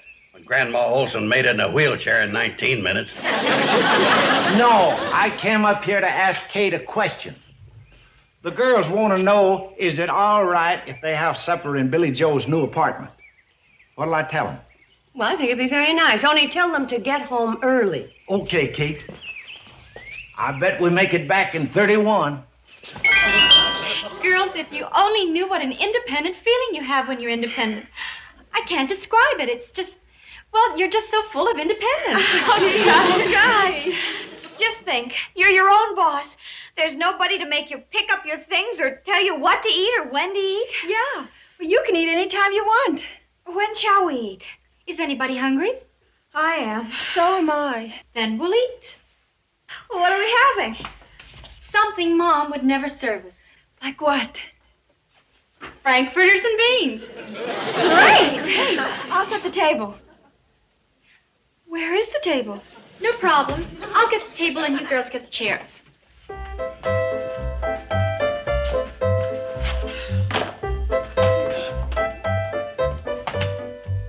We're short 1 chair. No problem.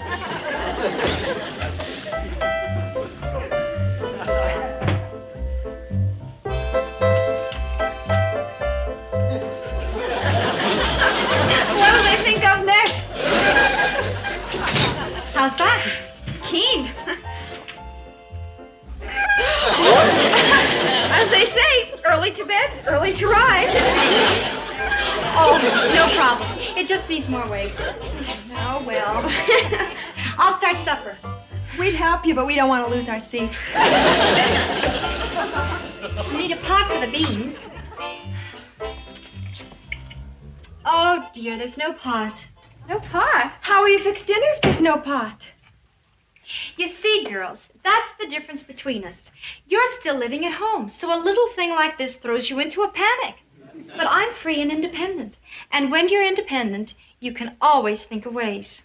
Hurry up, Kate. You're holding up the girls' dinner. What are they having? Something fancy, I'll bet. Yeah, frankfurters and beans. But I never let them have... I guess that's why she wants to be independent.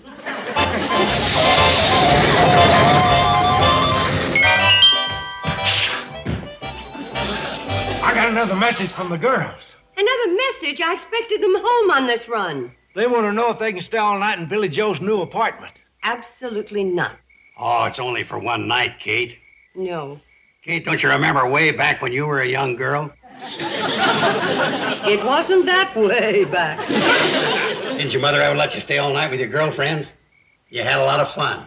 Well... Pick them up in the morning. Okay. Uncle Joe...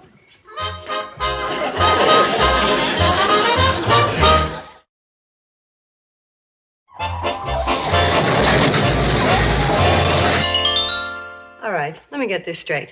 Betty Jo sent you all the way in here to pick up the dog and take him to Pixley so that he can approve Billy Joe's new apartment. That's what she said. And I sure hope this is the last trip, because the cannonball's almost out of wood. All right, boy, go with Floyd. And when you get to Pixley, be sure and tell the girls you like the new apartment so we can all get some sleep. Good night, Kate. Good night, Floyd. Hi, Mom. Hi, honey. Welcome home. How was Billy Joe? Just fine. Oh, good. What's for supper? Ugh, leg of lamb. And what is so ick about leg of lamb? Do you know what Billy Joe's having tonight? Liverwurst omelet. Goodness. Last night, frankfurters and beans. Tonight, liverwurst omelet. She's not only living independently, she's living dangerously. Hi, Mom. Hello, sweetie. Leg of lamb. Hold it, hold it. Your mother has had her quota of icks for the day. Mom, Billy Joe's. I know. Liverwurst omelet. And that's only the entree. You'll never guess what she's having for dessert. Kumquat stuffed with peanut butter. You told her. Mom, when can we get our own apartments? Girl. We're only thinking of you. If we were more independent, you'd have a lot less work. Hi, everybody. Hi, Billy Joe. Billy Joe, how are you? Fine. Still at it? My dinner's already made. Well, doesn't cook as fast as liverwurst.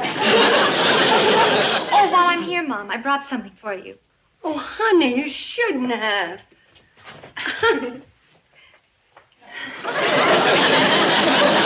Now, Mom, there's really no need to hurry. I won't need any of this laundry until tomorrow night. Aren't there any laundries in Pixley? But they charge $4. Oh, I see. And when you're independent, that isn't in your budget. That's right, Mom. How much is left in your budget? Oh, $1.50. Oh, isn't that strange? That's exactly what I'm going to charge you for doing your laundry. But gee, Mom, I was saving that $1.50 to have my hair done. Well, that's one of those tough decisions we independent women have to make.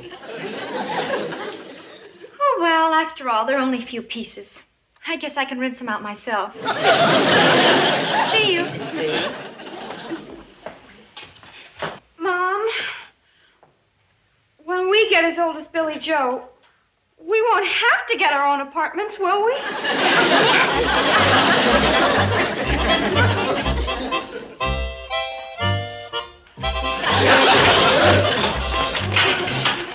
Where you going, Kate? Into Pixley, do some shopping.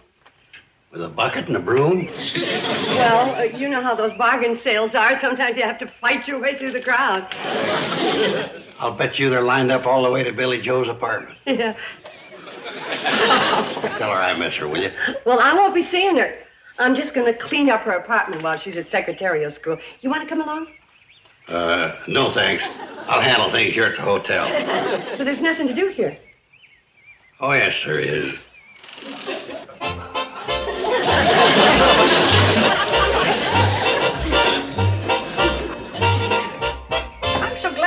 dropped in, Kate. I've been wanting to tell you what a lovely young lady Billy Joe grew up to be.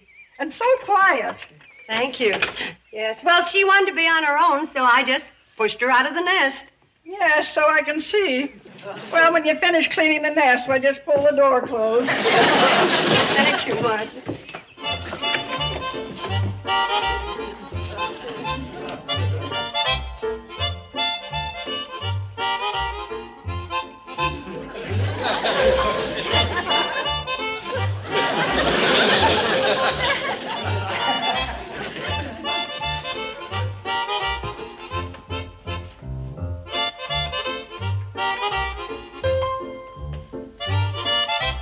Well, Independence Day is July the 4th, and if I'm real lucky, I may get it cleaned up by then.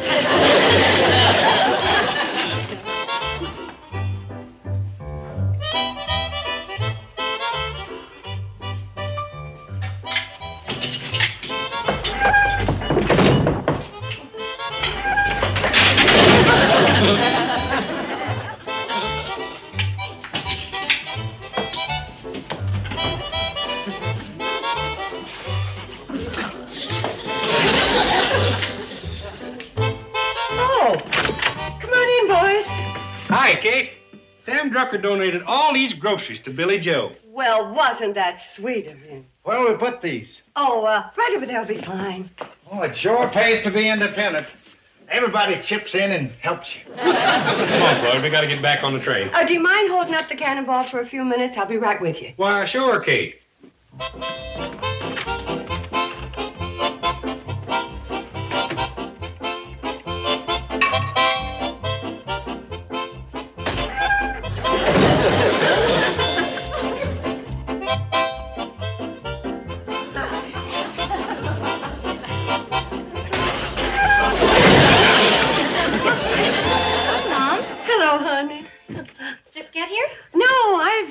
For some time.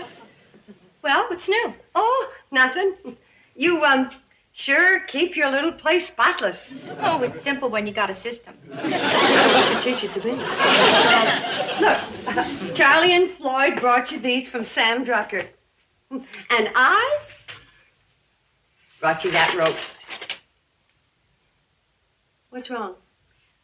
Mom, I appreciate all this, but I'm trying to be independent.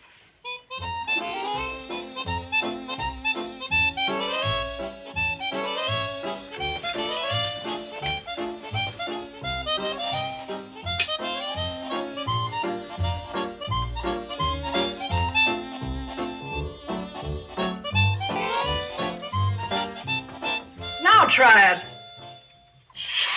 It works just fine now. Oh, thanks very much. Oh, you're welcome. You know, I could hear that water pipe knocking and banging clear over to my place. If there's anything I can't stand, it's unnecessary noise. I hope I haven't disturbed you. Oh, my, no. 2 weeks you've been here, I wouldn't even know you're living here. Well, anything else, just let me know. Thank you.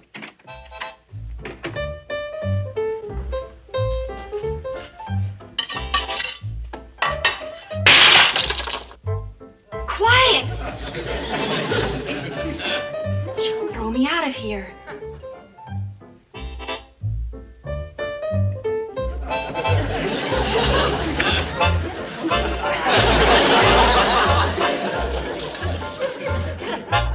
Billy Joe! Mom! Well, honey. Mom, can I have my room back? Well, of course, but what happened to the apartment? I moved out, but not because I got homesick. Oh, no. Imagine that, Mrs. Griffin being so fussy over a little noise. No noise? Just the other day she was telling me how nice and quiet you... But that doesn't matter. Girls, your sister's back.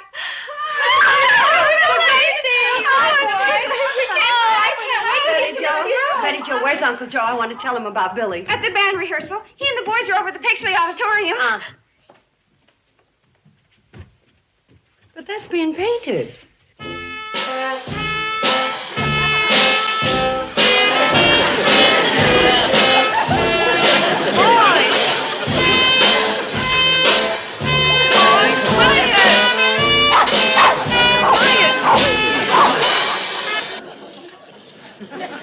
been there, Kate. We had the best rehearsal we ever had.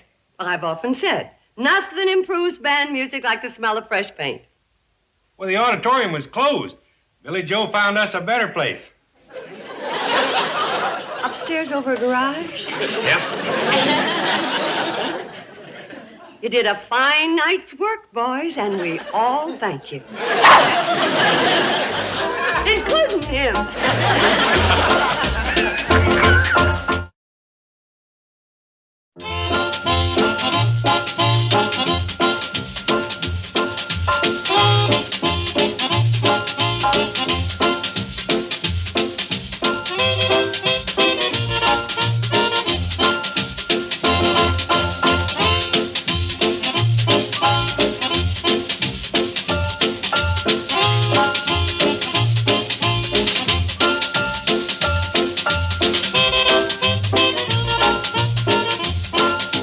Petticoat Junction.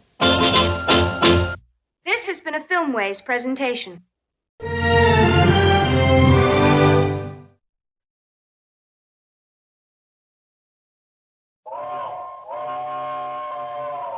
Come ride the little train that is rolling down the tracks to the junction.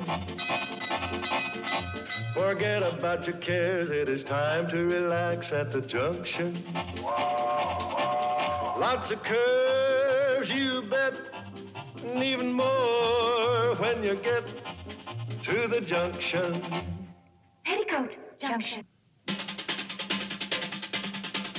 There's a little hotel called the Shady Rest at the junction. Petticoat Junction. It is run by Kate. Come and be her guest at the junction. Petticoat Junction. And that's Uncle Joe. He's a moving kind of slow at the junction. Petticoat Junction.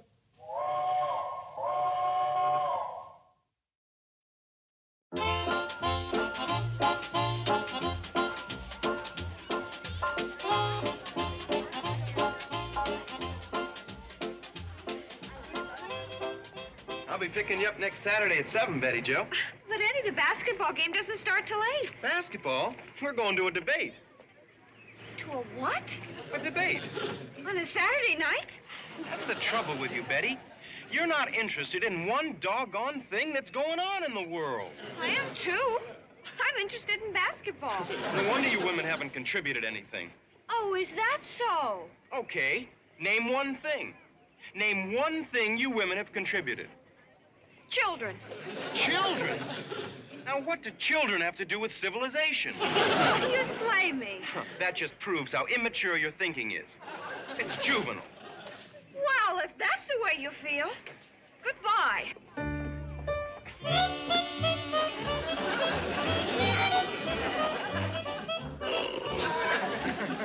Kate, you can laugh all you want to, but a year ago, this was no bigger than a walnut. Uncle Joe, what good are all those short pieces of string? Taken one by one, nothing. But tie a lot of little nothings together, and what have you got? A big nothing? Okay. Someday there'll be an emergency, and you'll need it. Well, of all the stupidity, don't you know the difference between a string and your leash? Hey, this mutt needs glasses. Now go and find some string. Hi, Betty Joe. How was school? Fine. Mom, I want to ask you something, and I want a frank answer. Yes, dear. Am I immature? Certainly you're not. Who said you were? Edward. Sometimes I don't like him very much. Just because I don't happen to want to do something that he happens to want to do, he says my thinking is juvenile. Oh, it's a typical male opinion. That's a typical female opinion of a typical male opinion. Saturday night, and Edward wants to go to a debate of all things. Well, that is carrying things a little too far. Yes, and just because he wants to know what's going on in the world. Mom, Edward's too good looking to throw his life away like that. I thought you didn't like him very much. Well, I don't. But I can still pity him, can't I? Oh, Mom, what am I going to do Saturday night? Well, I wouldn't worry about that. Your sister Bobby Joe isn't going out either. Oh, does that mean we both have to stay home and play checkers with Uncle Joe? I don't see anything so wrong about that. You would if you were young. Oh, well, not that you're not young. It's just that Saturday night I wanted to go to the game and find out what's going on in the world.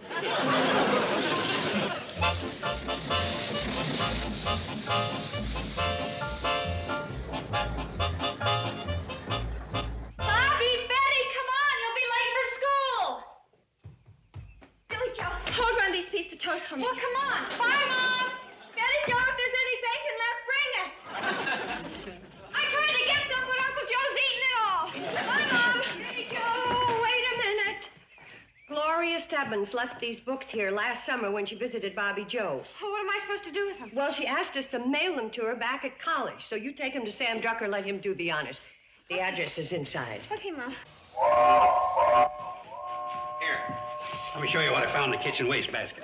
All this string just thrown away. I tell you, it's pretty discouraging. Uncle Joe, it's going to take you all day to untangle that.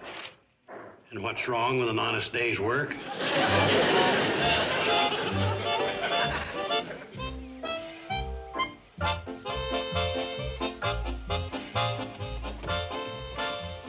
Joe, I thought Mom asked you to leave those books with Mr. Drucker. I didn't have time.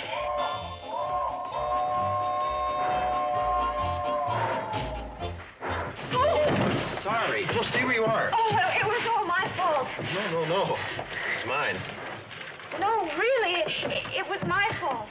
It's advanced science, college trigonometry, Emily Dickinson College. Do you go to Emily Dickinson? Who, I?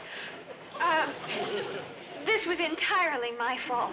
Yeah, you're Dickinson, all right. Only a Dickinson girl would say, who, I? Who, I?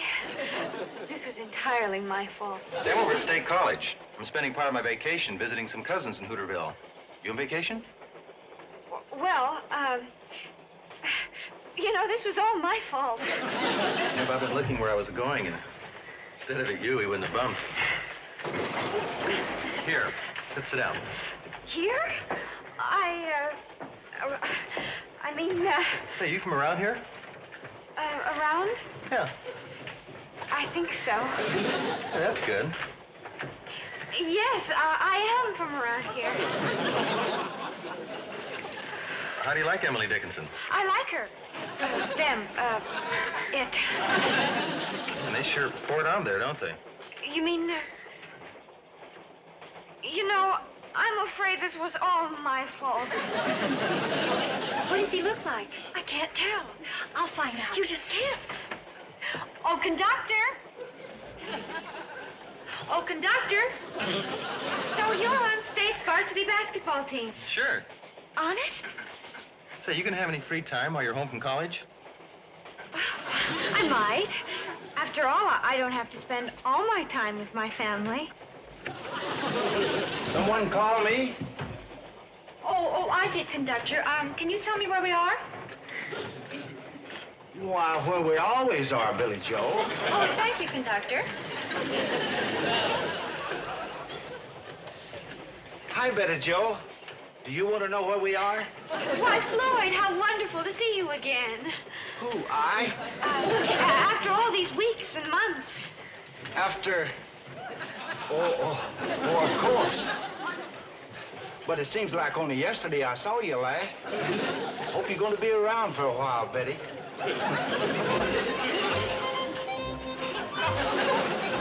Man, they really do pour it on you, don't they?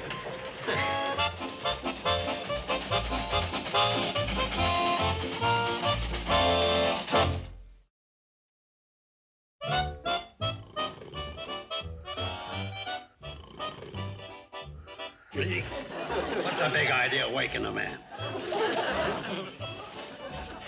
Well, that's better. Finally found out what string is. We sure found a long piece.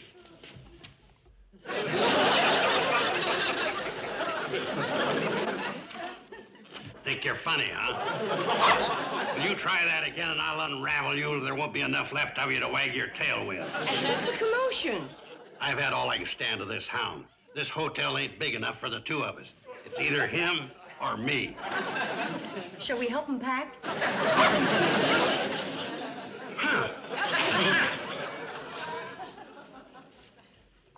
Come on, boy, let's go. Hi, Mom. Hi, school today? Terrific. I never had such a terrific day. Here's the mail, Mom. Well, thank you, dear. Wait a minute. What are you doing with Gloria's books? Who? Gloria Stebbins. I told you to take them to Sam Drucker and have him mail them back to her. I'm going to. I just want to keep them for a few days.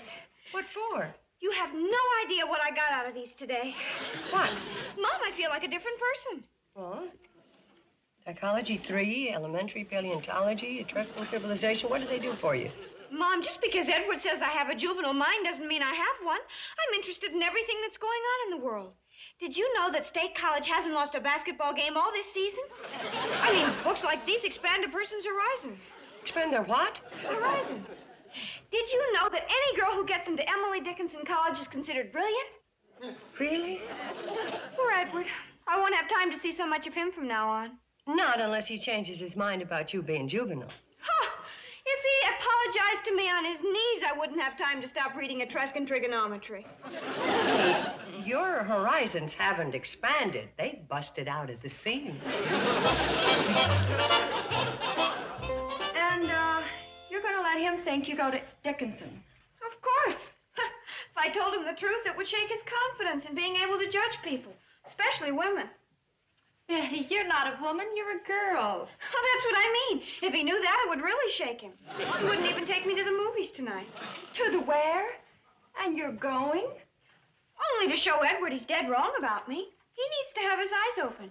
He does. Oh, and none of this is because you like Chuck a little. And where did you get that idea? From Floyd. Honestly, I wish Floyd would be more interested in a few of the important things that are going on in this world instead of just what's going on in his train. Miss Bradley. Oh, hello, Edward. Am I glad I ran into you. I wanted to ask if Betty was still sore about... About being an intellectual juvenile? Miss Bradley, when I said that about her mind, I didn't think she'd take it personally. Wow, she sure is sensitive. I guess she is, because she's trying awful hard to improve herself. She's what? Oh, sure. She's reading about the Etruscan civilization and trigonometry and... Oh, you'd be surprised. Just because of me? Well, I will admit that you did give her a boost in the right direction, but both of you so young, you should have some fun. Oh? Well, look at Einstein. Even he took time out to play the violin. Well, if Einstein could do it, so can I. How about this coming home from school today? Listen to what it says. Today's college woman is sophisticated, alert, sincere, civic-minded, and... Oh, what's yogurt? It's a kind of sour milk. Sour milk.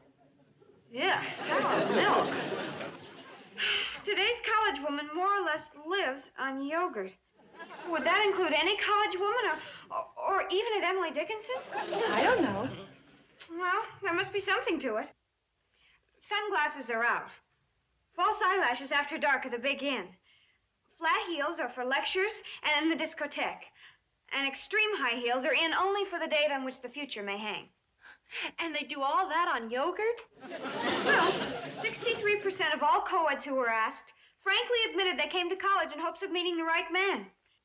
Well, like I've said all along, I may not go to college. There must be an easier way than that to get a man. Well, I have high heels, but they aren't high enough to hang my future on. And where do I find yogurt and eyelashes? Which is more important, yogurt, high heels, or eyelashes? Well, they're all important, but where do you get them? Well, somebody in Hooterville must have eyelashes. And somebody must have yogurt. And if they do, I'll find them.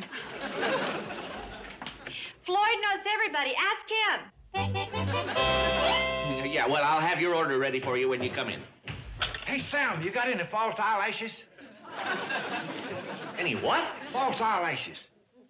No, but I can send away and get you a toupee. Why would I want a toupee? Why would you want false eyelashes? Well, for reasons I'm not at liberty to divulge. And I shouldn't think you'd want to. I almost forgot. You got any yogurt? Any what? You know, yogurt, like sour milk. Oh, yogurt. No, I haven't had to carry that stuff since old Mrs. Mason got over the quinsy. Did she go to Emily Dickinson College? Where? Oh, never mind. Oh, hey, Newt, have you got any yogurt? Yogurt? Ha! Doc Stewart tell you to lose some of that fat. What fat? No wisecracks. All I want is an answer to me. Hey. Are these real? Or what real? This cow's eyelashes. Oh, I thought you meant... Oh, I know what you thought I meant. I just wonder if it'd be possible to... Oh, I don't reckon it would. Hey, what about the yogurt? Charlie, can't you see I got my hands full? Well, I'm in a hurry. I ain't got all day. It's for Betty Jo. Betty Jo? Yeah. Well, why in Tunka didn't you say so in the first place? Here, you keep things moving until I get back.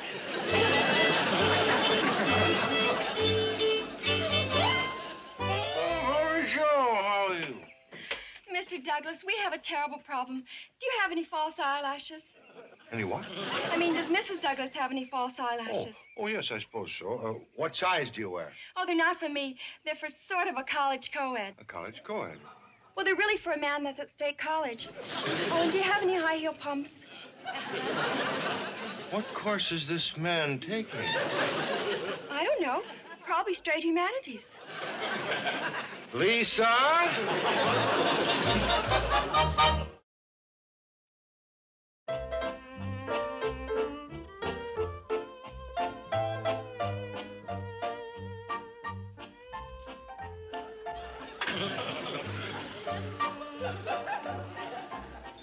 What is that?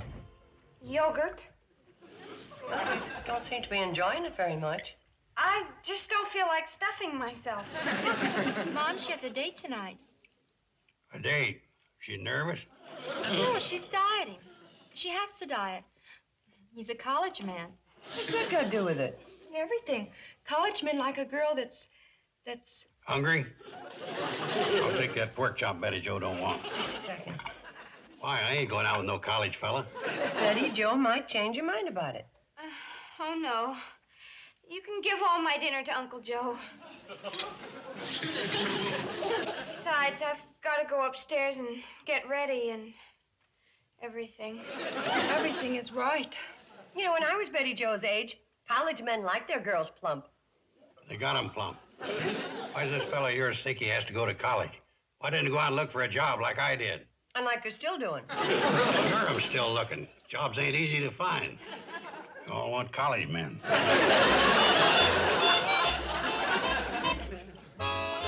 hold still till I get these lashes on. Let's have another drop of glue. Where did you get this? In the kitchen. It was the only glue I could find. Have you read the instructions? Apply thin coat, clamp with vise, and leave for 24 hours. What? Oh, that's only if you're mending a chair or something. Where are the lashes for the other eye? Oh, they're on the bureau. Betty, hold still. There aren't any lashes here. They've got to be there. Well, there aren't. Betty, will you please hold still? There aren't any lashes anywhere. They've just got to be there. Now think, Betty Jo, where did you leave them? Do you suppose they crawled under there?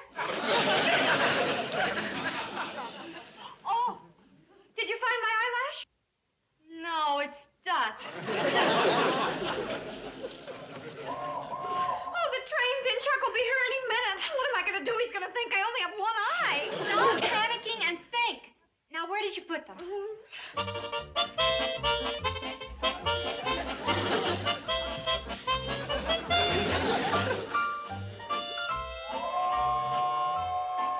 Betty Jo, train's in. Wonder if he'll be wearing his cap and gown. Or do you suppose he'll come in formal? Hi, Miss Bradley. Well, Hi, Mr. Carson. Hi. Only Eddie. I thought I'd surprise Betty. what do you mean? It's only Eddie. After what you told me at the store, I decided maybe I've been pushing her too hard. So, I'm going to take her to the movies. Tonight? Sure. There. How did he feel? Okay, but it seems a little dark in here. Is the light on? When Chuck sees these heels, he's going to think you're taking a graduate course. Let me have your foot. There. Thanks. Oh, wait. Don't you want to wear both of them? Oh, sure, but I'm positive Chuck's down there. Mrs. Douglas says while you're in them, to make sure you're within falling distance of your man. Well, wish me luck. Betty Joe, Betty Yes? Joe. Who's that? Mom, it's your daughter, me. Well, me, I got news for you. Is he here? He is here, and he is Edward. Is who? Edward. He's come to take you to the movies. Oh, no. He feels you've been overstudying with those college books. Well, where would he get an idea like that? Well, if you must know, he might have gotten it from me. Mom, I never opened those books. Chuck saw me with them on the train and thought I was in college. Well, you've got to get rid of Edward. What do you want me to do, shoot him? Excuse me. Announcing another swain has arrived. Oh, no. Well, Mom, you have to do something. I have to do something. Bobby, you've got to go with him.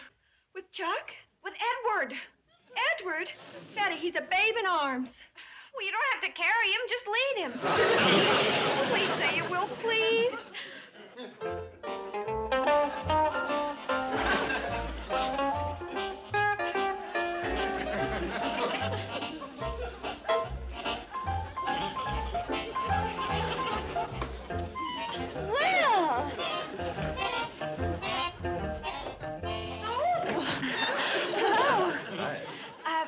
This is my kid sister, Bobby Joe. Hello. And my kid mother. Mother. How do you do? Glad to know you. Hello, Edward. Edward's taking Bobby to the movies. I'm what? Have I kept you waiting? Oh, I mean, well, there's some... Edward, you're going to have to relax. You've been pushing too hard. Come on, let's get going. Yeah, but what I want No, is... Edward, no matter what you want, there's only one movie. You got to take what they give you.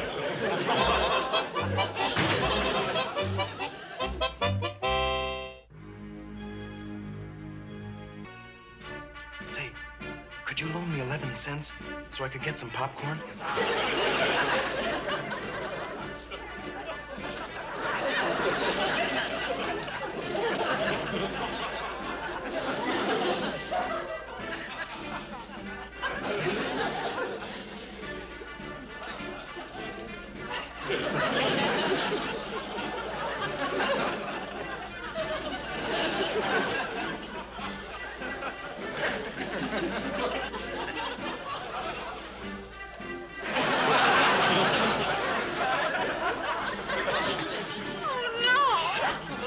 Okay, looks cute there. Don't cry. I can't help it. I can't even find my shoe.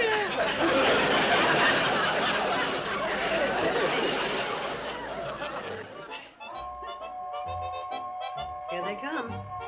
I got a feeling that this is going to be known as the night that was. Like the time all New York blacked out. I was reading today where most college kids wind up with nervous breakdowns. If you ask me, they're asking for it. Well, I'll say this. They sure get their education the hard way. Wasn't it fun? Hi, Mom. Hi, Mom. Hi. How was the movie? Oh, the first half wasn't too good, but the second half was terrific. I'll say. Have some popcorn? Oh, thank you. This on Edward? Oh, no. This is on Chuck. Hers is on Edward. On Edward? Sure, Mom. Hey, now, wait a minute. Oh, Mom, after Bobby and I exchanged men, I discovered that Edward was interested in a lot of things. I'll say. He's even taking you to the basketball game Saturday night. Good night. Well, Uncle Joe, how about you and me having a midnight snack? Oh, ice cream and cake? No, yogurt and yogurt. We got a whole icebox full of it. Let's go.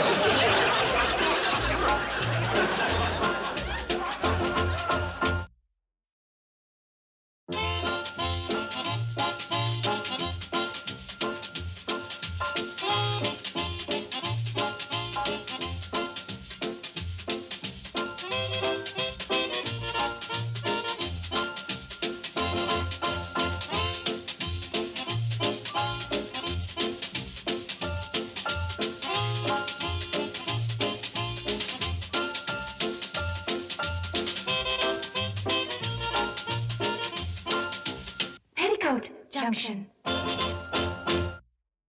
This This has been a Filmways presentation.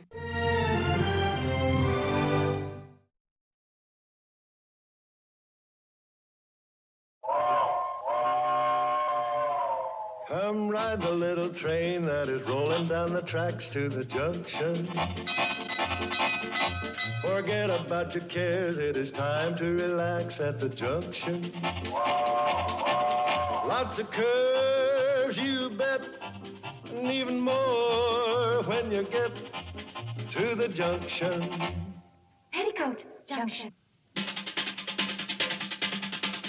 There's a little hotel called the Shady Rest at the junction.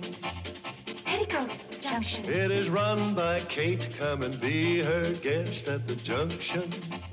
Petticoat Junction. And that's Uncle Joe. He's a moving kind of slow at the junction. Petticoat Junction.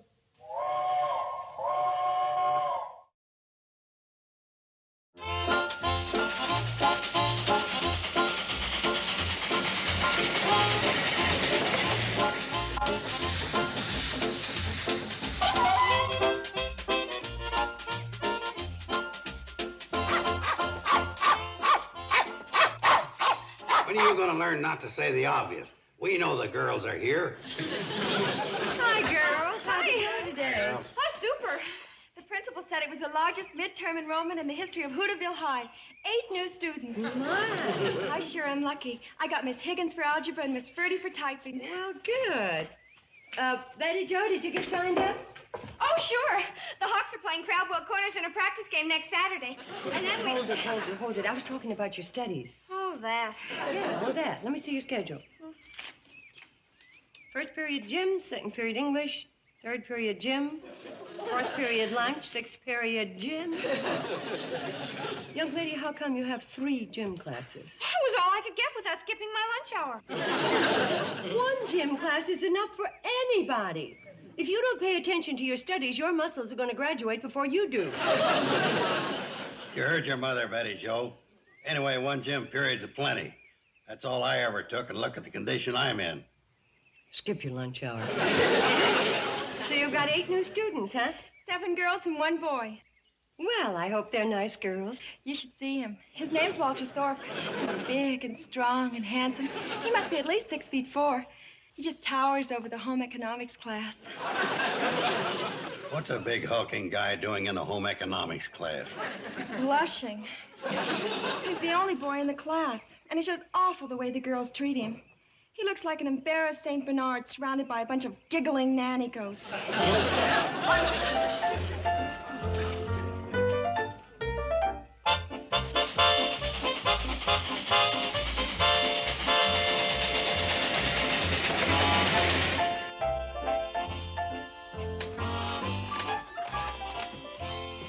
Miss Bradley? Present. Miss Nelson? Miss Klaus? Here. Miss Thorpe? Miss Thorpe? Miss Walter Thorpe? Oh, well, I meant, of course, Mr. Walter Thorpe. No more of that, girls. We're here to work. I want to welcome you to our home economics class. And during this first semester, we'll learn how to buy and construct clothing, how to choose furnishings, such as rugs and drapes. We'll learn how to make food budgets and how to cook good, nourishing meals. Now, doesn't that sound exciting? We'll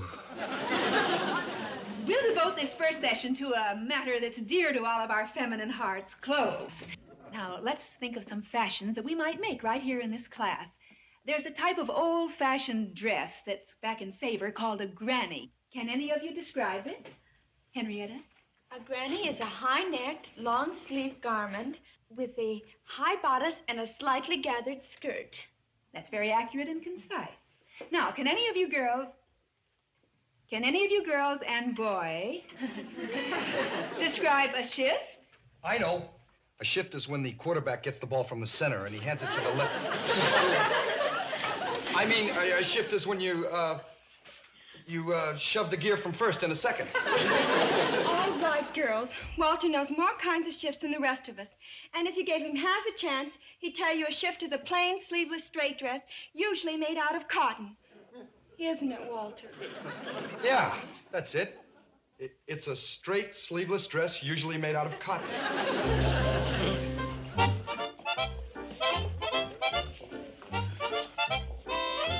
Gee, Bobby Joe, you sure helped me off the spot. Thanks. They were just awful. They made me ashamed of being a girl. Better hurry, you'll be late for your next class, Miss Thorpe. Oh, Miss Thorpe, would you be good enough to fix my lunch for me tomorrow? Miss Thorpe won't have time. She'll be too busy making her formal for the junior prom. Never mind them, Walter. Hey, Bobby Joe, how about me and you going to the movie tonight? No, thank you. Walter's coming to the house for dinner. Did you see the look on Gary's face? He thought you meant it. I do. Gee, that sure is nice of you. Mother says dinner at 6. Will that be okay?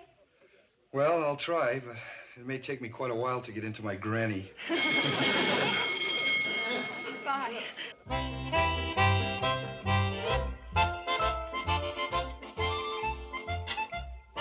Gee, Mom, you're a peach. You're a real doll. My gracious.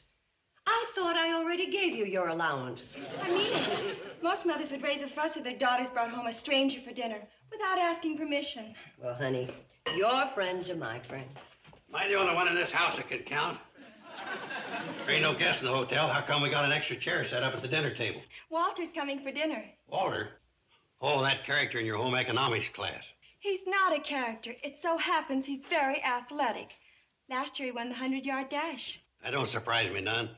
Any boy that'd take home economics would have to be able to run fast. Uncle Joe, he's Bobby Joe's friend, and he's welcome here. Now, if you don't like it, you can just skip dinner. Well, like I was saying, any boy that'd take home economics must have a lot of character.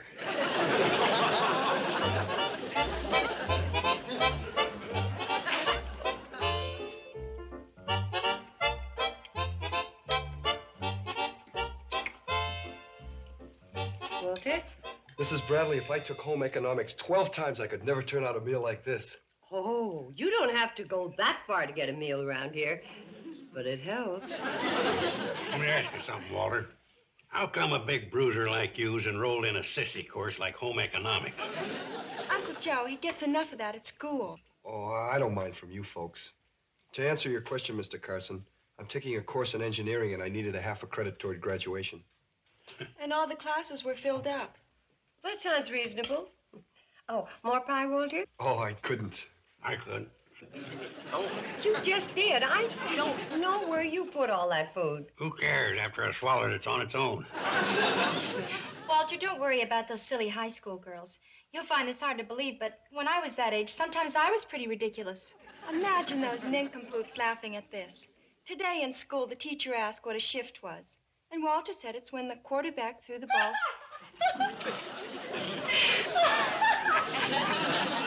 Excuse me. Well, I'm sure glad that Billy Joe outgrew that ridiculous age. I know just how you feel, Walter. I had the same problem as you did. You did? When I tried out for the baseball team, I was the only girl, and the fella sure ribbed me. Tell him about your first day, Billy Joe. Well, when the coach told us that the Pixley team had a stronger battery than ours, I said, why don't we all carry more flashlights? Well, Walter, I hope a few of the things we've said have made you feel better. Oh, they have. Except for facing those darn girls tomorrow. I wonder if they can shoot you for deserting high school.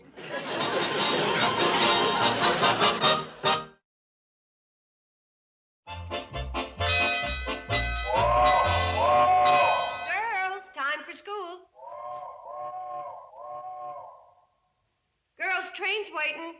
Coming, Mom!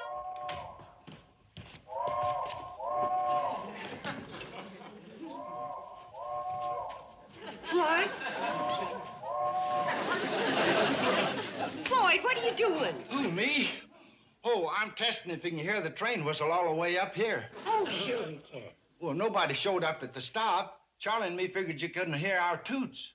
Oh, no, we heard it all right. The girls are a little late. Well, Charlie's worrying about the toots we've been wasting lately. You waste a toot here and you waste a toot there, and then when you need it the most, you don't have a toot to toot. I see. Hi, good morning. Sorry we held you up, Floyd, but we were trying to solve a problem. I thought you finished your homework last night. Well, this was a different kind of a problem. Yeah, a real tough one. Oh, Walter Thorpe. Yes, ma'am. Hey, that's the fellas that's taking the class for girls. It's the only thing I ever heard that'd make me go back to school. Floyd, it isn't funny. It ain't? Doggone that, Charlie. He told me it was funny. I'll see you at the train. Girls, get your lunches. Thanks. Maybe we can figure out what to do about Walter on the train. Now, girls, look, stop worrying about Walter. He's a big, strapping fella. He can take care of himself. He doesn't need a lot of females fussing over him. And here's an extra lunch for him. Mom, you're a doll. We'll think of something for Walter. Girls, look. You've done your best. Forget it. Maybe some other student will transfer a class or move. And then Walter can get out of home economics. Mom, you've solved it. Have? Sure. All we have to do is get some other kid to switch classes. And make room for Walter. Gee, thanks, Mom. Thanks. Why can't I solve my own problems that easy?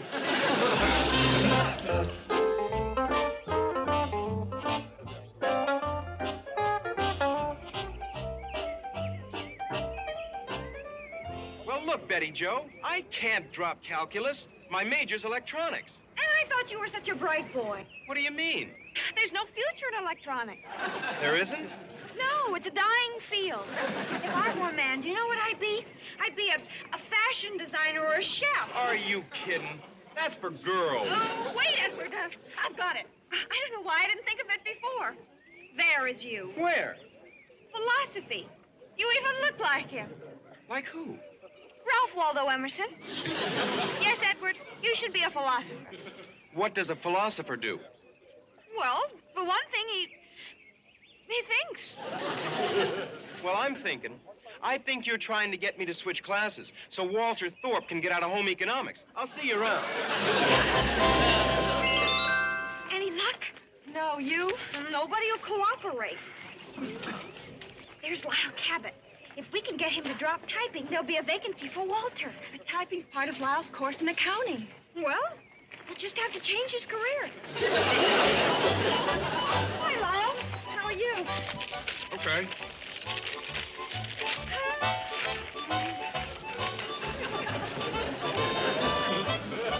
You know, my mom means well, but I'm sure getting sick of these clam sandwiches. Oh, here, Lyle. Have half of my nut bread and strawberry jam sandwich. Gee, thanks, Betty Joe. Oh, this is great. This is great. Sure helps tone down the taste of those clams. Lyle, say that again. Say what again? What you just said. All I said was your mom's sandwiches sure toned down the taste of those clams. Betty, are you thinking what I'm thinking? Definitely. Lyle, how long have you been taking public speaking? I'm not taking public speaking. I'm going to be an accountant. What a tragedy. That beautiful, resonant voice being hidden behind a desk in some stuffy banker office. Lyle, a voice like yours should be in a courtroom, swaying juries, or in Congress. Or booming Hamlet's soliloquy from a stage. Gee, maybe you're right. Of course we are. Drop typing and take public speaking. Yeah, I'll take public speaking. And drop typing? Yeah, no, I'll take both courses. Then I can type up my own speeches. Well, thanks a lot, Drew. Thank you. Gee, if I hurry, maybe I can still join the debating team.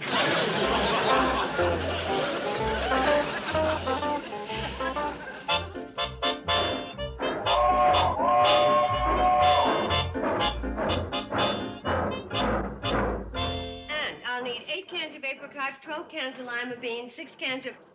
You got that, Sam? You better back up to the apricots. Oh, better make that 9 cans of apricots, 10 cans of lima beans. Hi, Mom. Hi, Mr. Drucker. Hi, Betty Joe. Hi, honey. School out already? Yeah. Boy, am I glad I ran into you. You solved everything. I did. Now, let's see, Sam. Kate. That was Well, you 9 sure cans. did. Mom, your plan worked perfectly. That's right, Sam. 10 cans of lima beans, 6 cans of asparagus. What plan? Well, to get someone to switch classes with Walter. Now he's out of home economics and into typing. And lots of boys take typing. Here you are, Kate. Here's your lima beans, and here's your asparagus. Oh, that's what you have. Oh, I see. Hi, Mom. Hi, Mr. Jones. Oh, hi, Bobby Hi, Joe. Bobby Joe. Did you tell Mom Let's see, Sam. No, I was just going to tell her. Well, now, let's see, Kate. Oh, you said tell you her, wanted- Bobby. Here's your Mom? asparagus and lima. Sam, we might as well flow with the tide. What is it, Bobby Joe? It was so simple. I got Marvin to change from his 2 o'clock gym class into archaeology. And when Doris found out that Marvin was in 2 o'clock archaeology class, she changed from her 10 o'clock archaeology class into 2 o'clock. See? That's fine. But how does that get Walter out of home economics? Don't you see, Kate, when Doris switches from 4 o'clock peaches to 6 o'clock asparagus, that made an opening in cream spinach. Man, things are difficult enough. Now, I got it straight up to the point where Doris switches her archaeology class so that she can be near Marvin, and then you lost me. Oh, wait a minute. Marvin switches from gym to archaeology. Right. And here comes Doris so she can be close to Marvin. And Walter leaves home economics and zips into typing. Right. Well, wait a second. What made the opening in typing class? This sauerkraut dropped typing and home economics and moved into Doris's old 10 o'clock archaeology class. Well, that's brilliant. But how did you maneuver sauerkraut into archaeology? That was the easiest part of all. Yeah. Meet Miss Sauerkraut. Darn. What are you taking archaeology for? What's wrong with it? Well, you'll be the only housewife in Hooterville with a mummy in her living room. Young lady, you transfer right back to home economics and typing. Well, then Doris can't be near Marvin. Poor Walter. He'll be right back in home economics. I would rather have Walter in home economics than my daughter traipsing all over Egypt, digging up broken crockery, and that is that. You got mortar, Sam? Sure. 4 cans of Marvin, 6 cans of Doris, and 8 cans of Walter.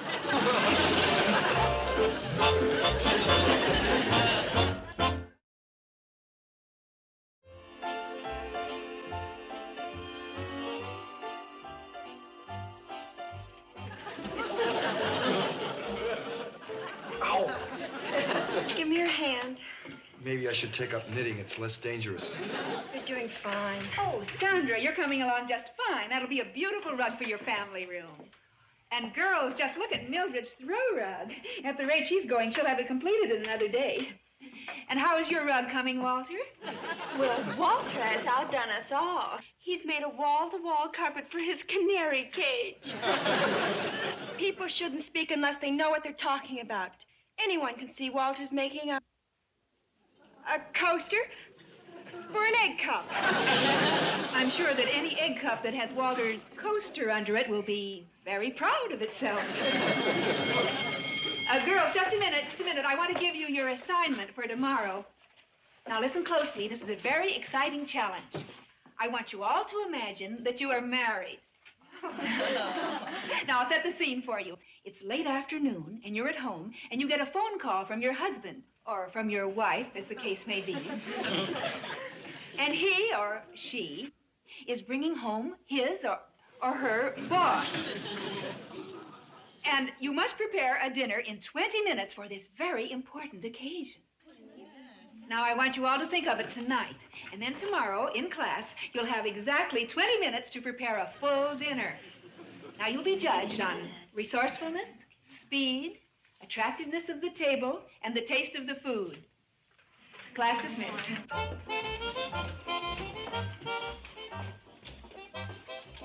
I'm sure not showing up for class tomorrow. You can tell the teacher that Miss Thorpe is home with a bad case of housemaid's knee. Don't give up, Walter.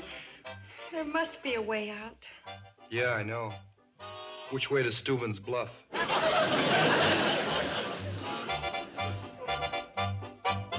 Please, Uncle Joe, you've just got to do it. Ask me anything else, Kate, but not that. Now, if you don't, Walter could flunk his test tomorrow. You're wasting your breath, Kate. I will not loan my watch to them teenagers. But they only need it for 20 minutes while they time Walter. Kate, this watch was given to me by my grandfather. It's absolutely irreplaceable. It means more to me than Big Ben means to Princess Margaret. Uncle Joe, you're not Princess Margaret. Now stop being stubborn and hand over the watch. I learned my lesson when I loaned it to Fred Ziffel. He let his pet pig, Arnold, play with it. Them dents on there's Arnold's tooth marks. The girls aren't going to bite it. Give me that back, you pickpocket. Make him give it back, Kate. All right, boy, give him back the watch. And if he doesn't want to be official timekeeper, well, I guess that's up to him. Huh? You didn't say nothing about me being official timekeeper.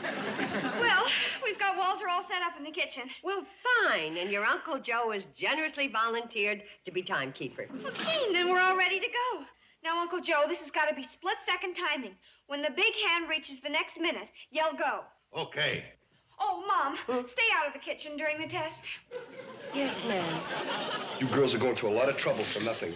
That's enough defeatist talk. If Oscar of the Waldorf thought that way, he'd still be parking cars. You've got 20 minutes to make the salad, the soup, the entree, the side dishes, and the dessert. Ready, Walter? Where's the icebox? Right in front of you. Now, there's a stove and there's a sink. Got it straight now? I guess so. Anytime now! Go! No. First, the vegetables. For the salad.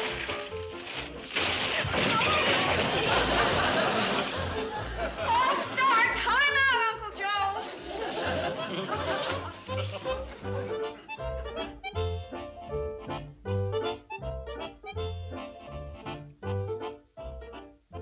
Are you ready yet? Not quite, Uncle Joe.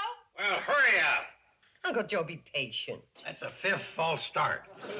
You know what time it is? Walter's wasted 98 minutes cooking dinner in 20. Well, he's learning. No use, Kate. That boy'll never make anybody a good housewife. I'm hungry. Your taste buds can use the rest. We're all set up again. Go!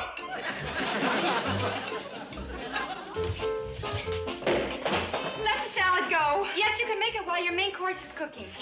The stove. Water. Now the spaghetti. Oh, put it in the pot.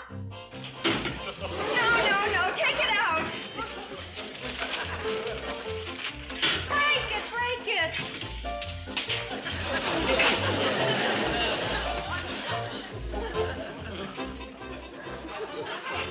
How's it going? Fine, Mom. How much time is left? Oh, minute and a half. Well, looks like Walter's gonna make it. What's she cooking? Yeah. We'll never know. Come on, Uncle Joe. You just burned the dinner. I'm hopeless, Mrs. Bradley. As soon as I clean up your kitchen, I'm getting out of here. And tomorrow, I'm quitting school. Well, we gave it the old country try. Girls, I think I may have thought of something that could help Walter. Nothing's going to help me. Now, wait a minute, Walter. I had the same situation happen to me once when the girl's father brought a friend home to dinner. And this is what I did.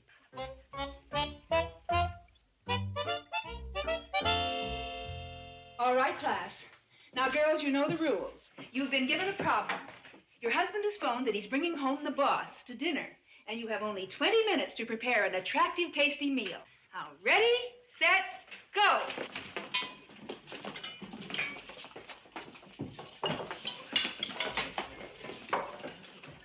Well, Walter, you know you're included in this test, too. Oh, yes, ma'am. Well, you don't seem to understand the situation.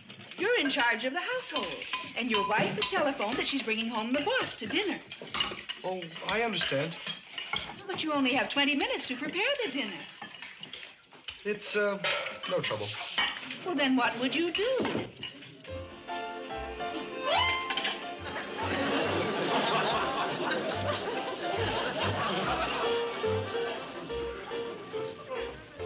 Well, boss, how was the dinner? Delicious. Best meal I've had in years. Young lady, I'm giving you a raise. You made your point, Walter. You passed the test. Kate, I never cease to marvel at the ingenuity of young people these days. We'd never have thought of this idea, would we? No, teacher. Never in a million years.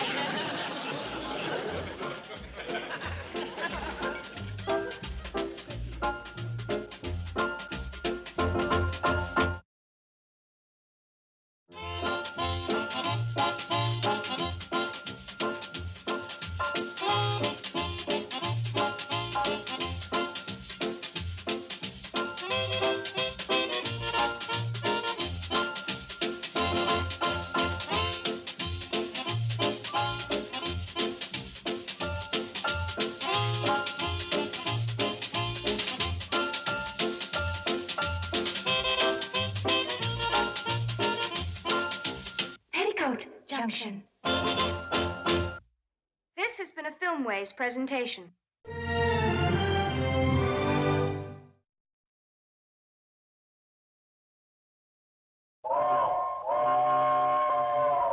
Come ride the little train that is rolling down the tracks to the junction. Forget about your cares, it is time to relax at the junction. Lots of curves, you bet, and even more when you get to the junction. Petticoat Junction. There's a little hotel called the Shady Rest at the junction. Petticoat Junction. It is run by Kate. Come and be her guest at the junction. Petticoat Junction. And that's Uncle Joe. He's a moving kind of slow at the junction. Petticoat Junction.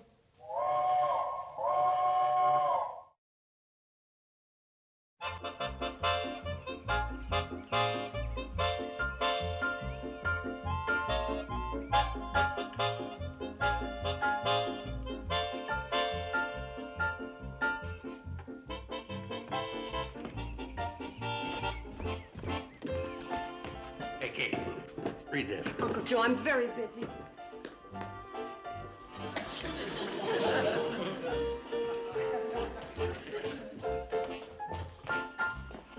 Hey, look, Kate. This is my idea for promoting business for the hotel. I'm going to get Sam Drucker to put it in his store. Oh, Uncle Joe, that's brilliant. You've outdone yourself. Hey, Kate, wait. Hey. Now, where'd she go? Where'd who go? Kate, she... Oh, hey, read this, will you? How do you like it? It's very nice, except I'm only a 7-time winner, not an 8. Which you will be when you win again this year. Well, that's going to take some doing because I'm not entering a cake this year. You're not going to enter a cake? Kate, you've got to. It's a tradition. The Shady Rest won't be represented. Well, of course it will. Bobby Joe's going to be in the talent contest. Betty Joe is in charge of the Hooterville High entry in the pet contest, and you are going to win every prize in the baseball throwing concession. That's all the more reason you should enter the cake competition. No, I made up my mind. I'm too busy. Well, maybe you're right. It's time somebody else shared in the glory. With you out of the running this year, maybe Cora Watson will have a chance. Well, of course. Cora Watson? Yeah, might as well tear this up. Don't you dare. After you've worked so hard on it.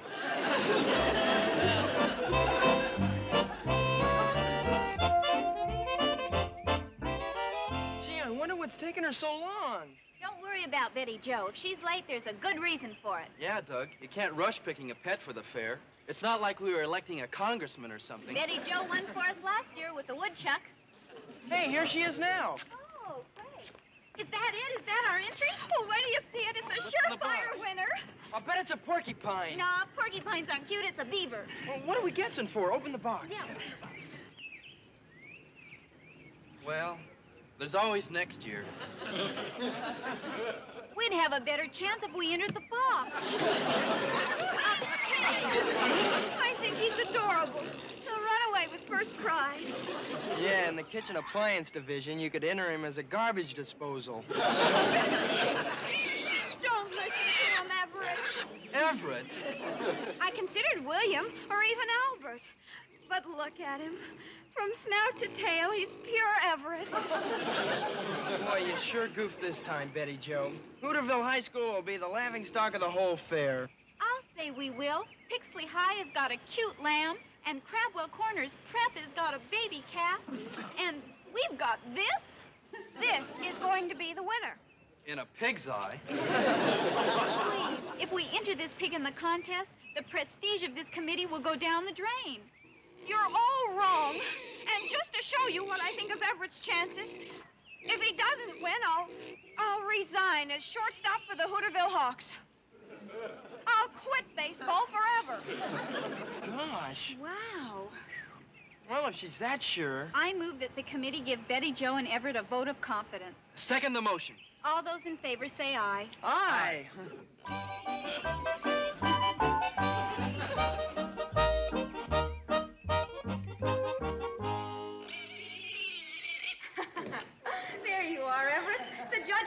love you. Betty Joe. Well, that's the bow off Bobby Joe's dress. Well, Everett needs it more than she does. At least she's got a dress. All Everett's got to wear is a pink bow. Why don't you put a blue bow on him? After all, he's a boy. But pink matches his eyes. What do you think? Yeah. Is that all you've got to say? How about yuck? In a talent contest, you're supposed to look modest and dignified. Well, it's a good thing you're a soprano, because in that dress, they'd never guess you were a girl. Mom, now calm down, you two. I don't know what happens around here. Every time the county fair rolls around, this household's in an uproar.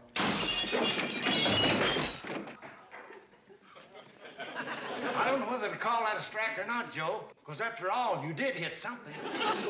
Who did this? Gee, Kate, it must have been a jet. The sonic boom busted it. I didn't hear any jet. You didn't? How about an earthquake? Did you hear that? Uncle Joe, I want this window fixed before I get back from Sam's store. But how about my pitching? Stop pitching and start puttying.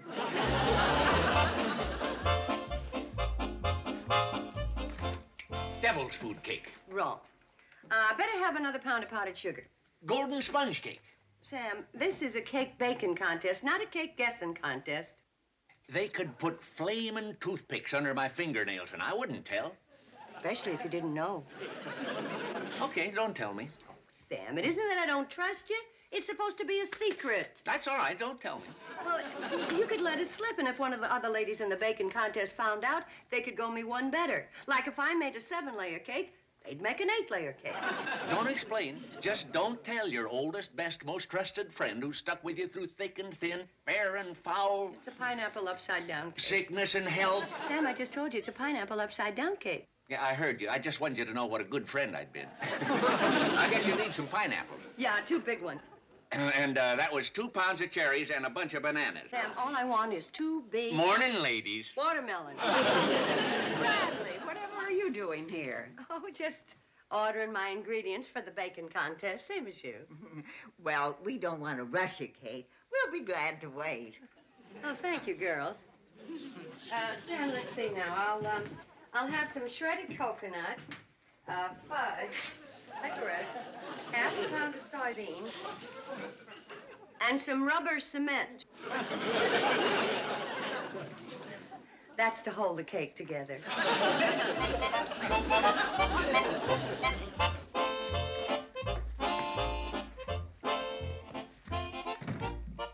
Yeah? I'd like to see Mrs. Bradley. What about? A room. She's busy. Well, could you call her? So's your wife could sneak in the back and steal her recipe? What are you talking about? Don't play innocent. Them 2 fake suitcases don't fool me. Look, I met Charlie Sumner, and he recommended this place. Why, I don't know. Who's Charlie Sumner? He's with the Gradwell Novelty Company. What does he look like? He's a short, fat little man with the... Out! Oh, see here, what... Get out! Don't come back with a mustache, because I'll recognize you. You out of your mind? No, but you must be. Trying to get through my security maze. Out! Wait till I see Charlie Sumner. What's going on out here? I just saved your recipe. Fella tried to rent a room with a lame excuse that Charlie Sumner was a short, fat little guy. Well, he is. Well, this guy looked like a feller sneak out without paying his bill. Flour. 1/4 of a cup of sugar.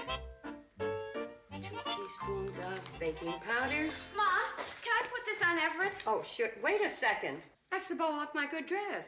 Yeah, the one everybody says you look so pretty in. Oh, well. If Everett wears it, then he'll look as pretty as you. Maybe you'd like to enter me in the livestock contest. Oh, Mom, I didn't mean that. Skip it. Take the bow. Take the bow. Gee, thanks. See, where was I? I don't remember if I put in the baking powder. Cup of flour. 1/4 of a cup of sugar. 2 teaspoons of baking powder. A teaspoon of vanilla. Mom, I think my throat's getting sore. 1/4 of a teaspoon of lemon juice. But, Mom, if my throat's sore, I won't be able to sing in the talent contest. Why don't you make yourself some hot lemonade, dear, huh? Good smart idea. Where's the lemon? In the icebox.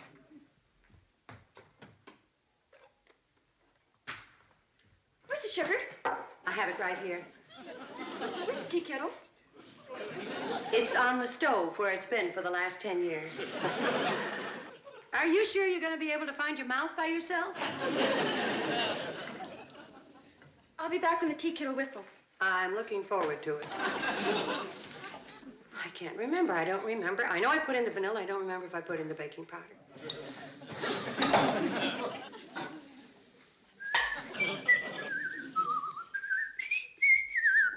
Flour, 3/4 of a cup of sugar, 2 teaspoons of baking powder. Mom, come out here quick. 1 pinch of Betty Joe.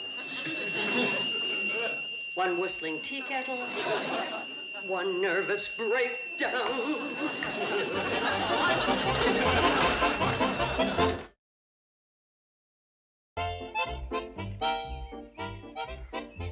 I don't know, Mom. He won't get up or curl his tail or anything. That pig's as sick as a dog. No offense. You just got to do something. Well, all I can do is try some of my homemade spring tonic on him. Come on, Everett. Open your mouth. Here, give me that. You can't talk to him that way. You gotta use psychology. Here, open your mouth, you pig. Uncle Joe, you're just making him worse. The pig always was a prima donna. Here, why don't you swallow a teaspoonful and show him how good it is? Why don't you swallow a teaspoonful and show him how good it is? Look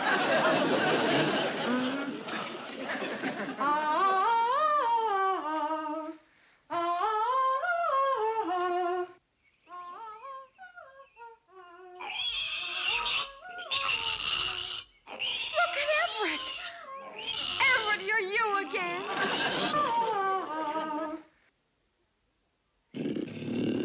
Everett just had a relapse. Everett, speak to me. If he could do that, he'd be in a talent contest.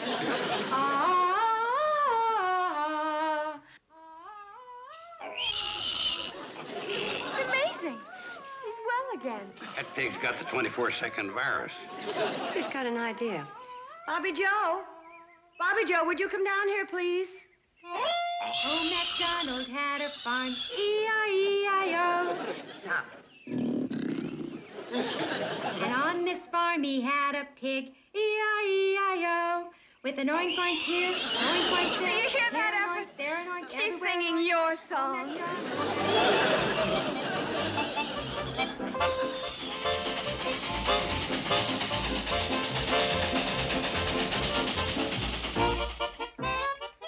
I tell you, Kate, Bobby Joe's the laughing stock of Hooterville. And Pixley, too. and who, may I ask, spread the word that Bobby Joe was going to sing to Everett at the fair? I didn't spread it. It just oozed out when I wasn't looking, kind of spread by itself. Well, there's no real damage done, and Bobby Joe isn't going to pay any attention to that silly gossip. Mom, on account of Everett, I'm the laughing stock of Hooterville. And Pixley, too. Now, you're not going to pay any attention to all that nonsense. I certainly am. Well, I wouldn't sing to Everett if he was the last pig on earth. Well, what's going to get him on his feet for the fair? Not me. That pig's got to find himself another soprano. By the old mill stream. Not the river, but the stream. I first met you. Not me, but you. Her eyes so blue. Not green, but blue. Gingham too. Not one, but two. It was there I knew. Not old, but new. Quiet. This is a quartet, not a quintet. You love me true. Not false, but true. You were 16. Just sweet 60. No use, fellas. It just ain't working. That pig's tone deaf. Well, how about some bird calls? I'm great at that. Listen to this. What's that? A speckled pigeon. Sounds more like a dead one. Hey, I got one. That's a hummingbird. Right. How about this one? All right, you bird brains, cut it out. What do you think, Sam? I just don't know. I do. It's a blue-tailed mountain warbler. I just don't know about the pig. Yeah, the pig. Mother, it's degrading and humiliating. I'm not going to sing to that stupid pig. I guess it is kind of embarrassing, but it means so much to Betty Jo. Hi, Mom. Hi, Bobby Joe. Hi, honey. Well, it's all settled. Minnie's gonna sing for Everett. Minnie? Minnie who? Minnie Cooper. She's got a beautiful voice. She'll sing to pigs or ostriches or people. She's got confidence. Bobby Joe's got confidence. Well, sure I have. And I can sing better than your old Minnie Cooper. I know that, but you said you didn't want... Well, after all, I am your sister. I ought to get to sing to your pig. You mean you'll do it? Well, sure I will. I never heard of Minnie Cooper. Me either. Hey, something's burning. My cake. Well, there goes the contest. I wouldn't give up that easy, Kate. Tell them it's a new recipe. Well, sure. Barbecued cake. Mom, you've got a whole hour before the fair opens. Why don't you bake another one? Well, I don't have enough ingredients. And I wouldn't have time to get to Sam's store and back. Just a second. What's all this in these bowls? False starts. Why don't you pool your false starts and take your chances? I couldn't do a thing like that. I'd be the laughingstock of Hooterville. And Pixley, too. Shake, Mom. That makes two of us.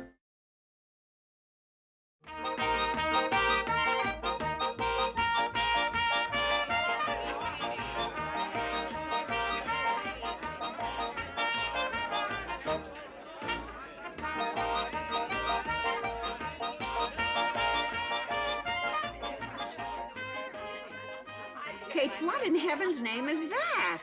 It's known as a pineapple upside-down high-riser. How on earth did you ever get it that big? Just in knowing the right architect. Oh, my goodness. You know, I'm going to ask Sam to...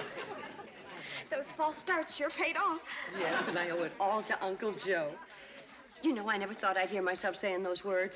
Oh, Mom, you can't lose. I'm so excited. It could mean a clean sweep for the Bradleys. Gosh, something awful's happened. Look at the program.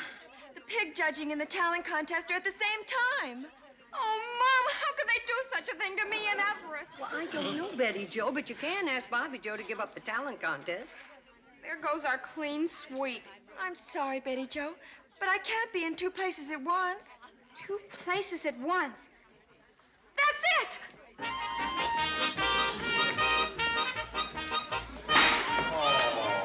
Strike 30. Katie, you got them bottles nailed to the table. Why don't you hit them once and find out? Then you got it fixed some way so you don't have to give none of them cheap prizes away. Cheap? They're all imported items, each one handmade by skilled craftsmen. Give me some more balls. 3 for 10 cents or 6 for a quarter. Give me a quarter's worth. In advance.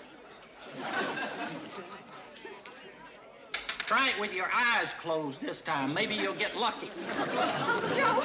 Uncle Joe! Go away. I was just about to unleash my corkscrew slider. Oh, let me take a turn. Oh, please? I can't wait. There's something up there I've got to win. All right, all right.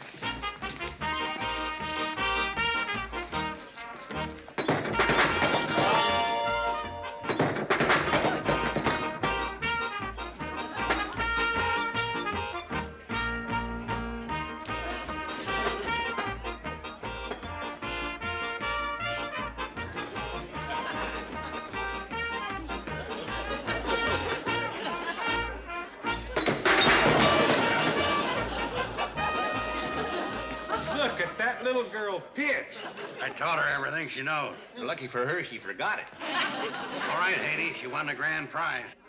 What would you like, Betty Joe? You're entitled to anything on the shelves you want, and here's your Cupid doll. Well, I don't want a Cupid doll. I want that... How about a genuine replica of the Mayflower in full sail? No, I want that... Geronimo's horse? Hurry up, will you, Betty Joe? We haven't got much time. I'm trying to hurry. Geronimo himself? No, I want that.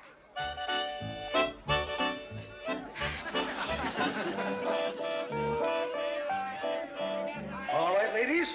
My taste buds are all primed and raring to go.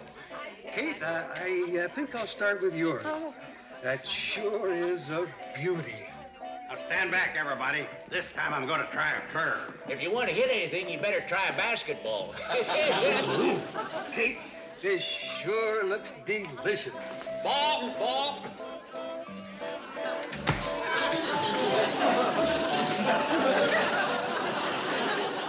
Somehow I get the feeling I still owe it to Uncle Joe. Joe, I wouldn't be in your shoes for all the money in the world. These ain't shoes, they're wings. I'll be seeing. Yep, he threw it right over the stand. I still can't find it. That ball just vanished into thin air. Thin air isn't the word for it. Now, which way did he go? That way. You know, if that thing you got in your hand didn't have pineapple all over it, I'd swear it was my ball.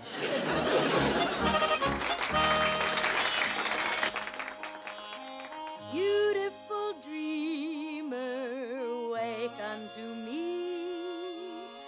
Starlight and dewdrop are waiting for thee. Sounds of the room. I hate to do this to you, Bobby Joe, but I'm a desperate man. Dulled by the moonlight have all passed away. Don't worry, Bobby Joe. I'll hand him off at the pass. Okay, Everett, you're on. Old MacDonald had a farm.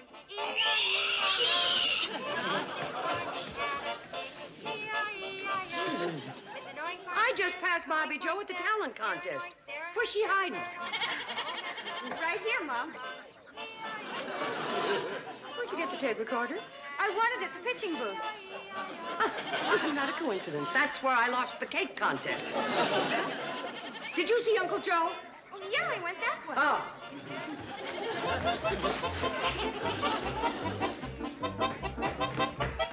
Mister, I'm a wanted man. Move over. Ain't enough room in here for two. Here's $1. You run into a lady named Kate Bradley, tell her you ain't seen a man named Joe Carson. Okay, but you... Look, we really ain't got don't no know time that- for small talk. Come on, out. She'll never find me here. Hey, what you doing? Just loosening up my pitching arm, Uncle Joe.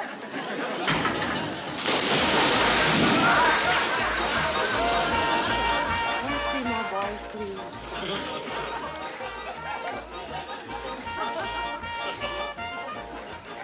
That water's cold, Kate. Oh, you'll get used to it.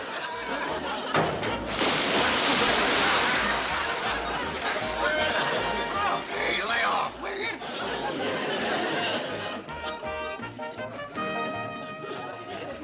Well, anyway, it was almost a clean sweep.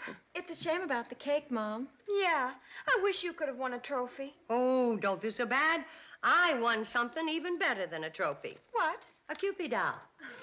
And once again, I owe it all to Uncle Joe. Don't I, Uncle Joe?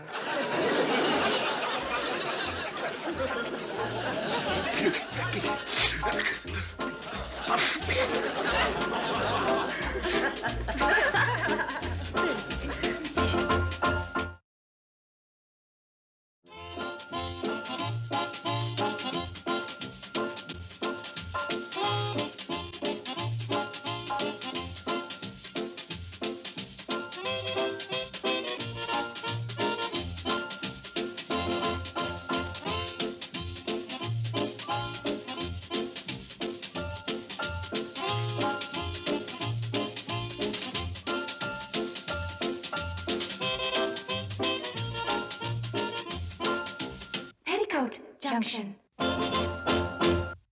This This has been a Filmways presentation.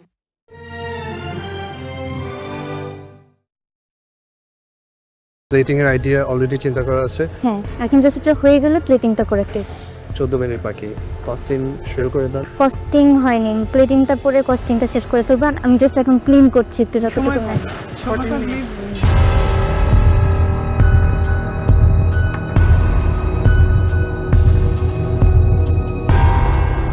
স্পেনের একটা recipe করছি, এটার নাম হচ্ছে গিয়ে fish পাইলা। এখন আমি এটাকে দমে দিচ্ছি আর দেখি কি হয়। আজকে আমাদের পর্বের নাম হচ্ছে ফিশ ফিউশন। এটা আমার ভাগ্যে পড়েছে চাইনিজ। আমি আজকে আমার রেসিপির নাম হচ্ছে জাইউ। ফিশ দিয়ে, রুই ফিশ দিয়ে এটা করছি। আশা করছি এই টাইমের মধ্যে এটা কমপ্লিট করতে পারবো।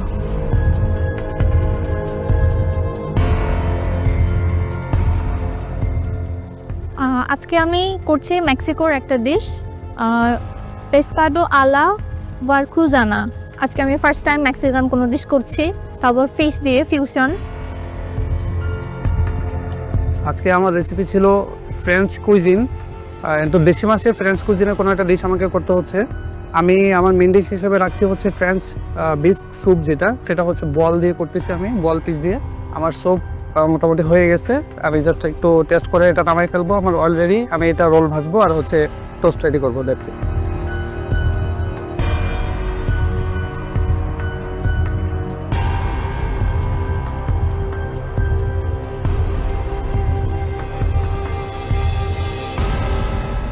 কি হচ্ছে জুয়ারিয়া? আমি ফিশ বেক করতে দিয়েছি ওভেনে, অ্যান্ড ফ্রাইড রাইস করছি সাইড ডিশ। আর আমার রেসিপির নাম হলো ওরাটা আল পার্টোসিও। 15 মিনিট বাকি আছে, হয়ে যাবে না? I hope so. With plating, costing and cleaning. Good luck. Thank you.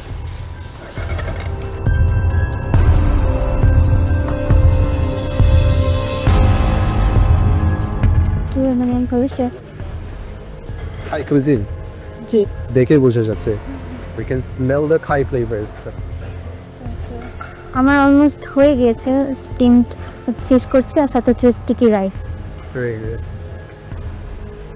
Plating এর আইডিয়া অলরেডি চিন্তা করা আছে। হ্যাঁ, এখন জাস্ট এটা হয়ে গেলে প্লেটিংটা করে দিই। 14 মিনিট বাকি। কস্টিং শুরু করে দাও। কস্টিং হয়নি, প্লেটিংটা পরে কস্টিংটা শেষ করে ফেলবেন। আমি জাস্ট এখন ক্লিন করছি তো যতটুকু নাস। মানে প্লেটিংটা করো, তুই পাশাপাশি চিনি কস্টিং তারপরে।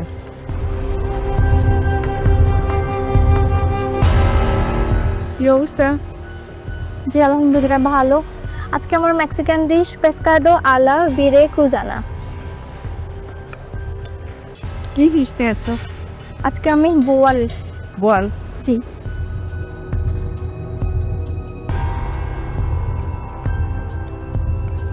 জি জি।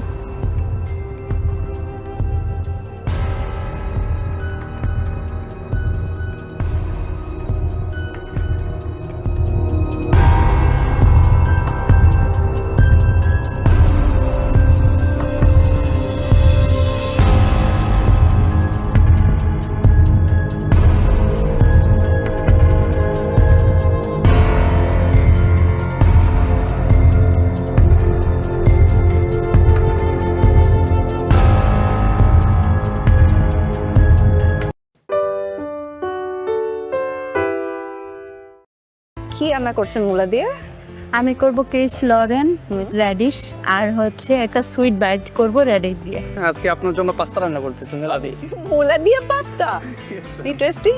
আর সঙ্গে একটা মূলা চাপ করে আসি। মূলার চাপ? ও মাই গড, আশা করছি যে আপনি লাইক করবেন। দেখা যাক। মহামঞ্চে চলছে পঞ্চম চ্যালেঞ্জ, আর তার নাম পারলে খাওয়াও। এবং সেখানে আজকে চিনি দল অর্থাৎ আমাদের 7 পার্টিসিপেন্টস মূলা দিয়ে তৈরি করবেন তাদের মন মতো রেসিপি। সেটা আসলে কেমন হবে দর্শক সেটা রান্নার পর ফুড টেস্টিং এর সময় জানা যাবে। তবে এবার আপনার অনুমতি দিলে আমি শুরু করছি। পার্টিসিপেন্টস, রান্নার জন্য সময় বরাদ্দ 1 ঘন্টা এবং আপনাদের সেই সময় শুরু হচ্ছে এখন।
কি অবস্থা? হ্যালো ম্যাম, কেমন আছেন? ভালো। কি অবস্থা রান্নার? এই তো ম্যাম চলতেছে। আজকে আপনার জন্য পাস্তা রান্না করতেছি মেলাদি। মূলা দিয়ে পাস্তা? ইন্টারেস্টিং। আমি না মূলা একদমই পছন্দ করি না। আই হোপ আর পছন্দ হবে আজকে। ওকে। যখন হচ্ছে বিদ্যা সিনহা মিম আমার কিচেনে ঢুকলো, আমি টোটালি শক। বাঙালি একটা ভেজিটেবল দিয়ে আসলে ইটালিয়ান একটা ডিশ আমি রেডি করতেছিলাম। তো আমি আশাবাদী ম্যামের এটা পছন্দ হবে। কি রান্না করছেন মূলা দিয়ে? আমি করব ক্রিস লরেন উইথ র্যাডিশ আর হচ্ছে একটা সুইট বাইট করব র্যাডিশ দিয়ে। ওকে।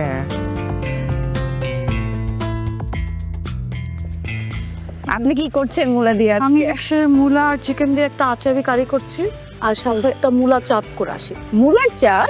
ও মাই গড। আশা করছি যে আপনি লাইক করবেন। দেখা যাক।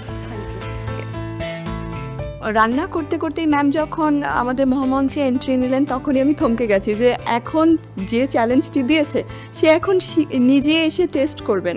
তো প্রেশারটা আর একটু বেড়ে গেছে, এক্সাইটমেন্টও ছিল, দেখা যাক মূলা খাওয়াতে পারি কিনা।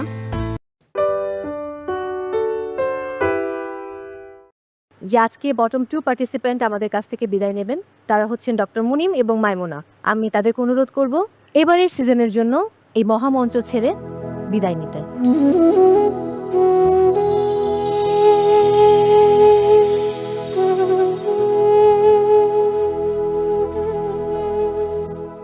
দুটো চ্যালেঞ্জ মিলিয়ে এই মুহূর্তে বটম 2 পার্টিসিপেন্টসের স্কোর দেখে নেব।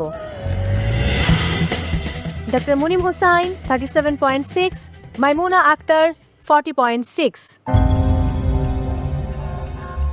ডাক্তার মুনিম, প্রথম চ্যালেঞ্জে খাবারটা একদমই ভালো ছিল না, আমরা সবাই দেখেছি, বাট আপনি চেষ্টা করেছেন আপনার জায়গা থেকে। আজকেও আমি খুব আশাবাদী ছিলাম যে আজকের পারফরমেন্স খুব ভালো হবে। ভালো হলো না, বিজ্ঞ বিচারকেরা বললেন আপনার মেন্টর কাজ ছিলেন আপনার জন্য।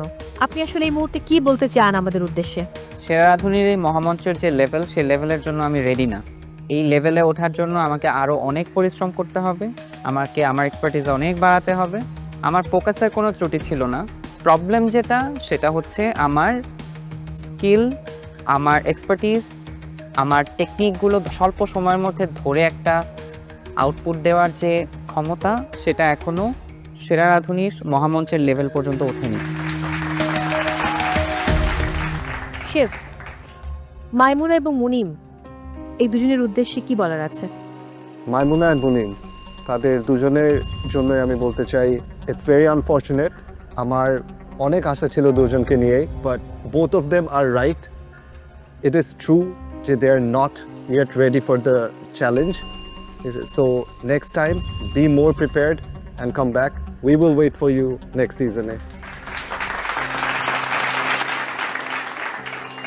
দিলারাহানি পূর্ণিমা, আসলে প্রথম থেকেই আমি যখন অডিশন রাউন্ড চলছে সেটার কিছু ক্লিপিংস দেখেছি, স্পেশালি ডক্টর মুনিমের, তখন বলেছিলাম যে উনি হয়তো বা আমাদের এই মহামঞ্চে এসে অনেকগুলো চ্যালেঞ্জ পার করে যাবে। সেই আশাটা নিয়ে আমি সেই কথাগুলো বলেছিলাম। আর মাইমুনার প্রতিও সেরকম একটা এক্সপেকটেশন ছিল, কারণ আমি দুজন বিচারকের কাছে তার অনেক প্রশংসা শুনেছি, ভেবেছিলাম তারা অনেক দূর যাবে। বাট তারা দুজনেই সুন্দরভাবে তাদের নিজেদের ল্যাকিংসগুলো এত ভালোভাবে ব্যাখ্যা দিয়েছেন, সেটার জন্য আমি অ্যাপ্রিসিয়েট করি এবং সেটার জন্য আমি আপনাদের দুজনকে আমি দাঁড়িয়ে ট্যাপ করি। Thank you. মরে যাবো ম্যাডাম, মরে যাবো। Thank you. শ্রদ্ধেয় রাহিমা সুলতানা রিতা, আসলে মাইমুনা এবং মুনিম দুজনের প্রতি অনেক বেশি আশা ছিল, তবে একটা কথা বলতে হবে যে এই যে একটা চ্যালেঞ্জ আর এই যে একটা জায়গা, অনেক স্কিল্ড পার্সনও দেখা যায় যে একদিনের একটু ভুলের জন্য তারা কিন্তু এইখানে আর থাকতে পারে না, স্কোর কমে যায়। তো এই জায়গাটা এমনই যে স্কিল, ঠান্ডা মাথা, সব অনেকগুলো জিনিস একসাথে মিশিয়ে কাজ করলেই কিন্তু এই জায়গায় টিকে থাকা যায়, সাস্টেইন করা যায়। Thank you.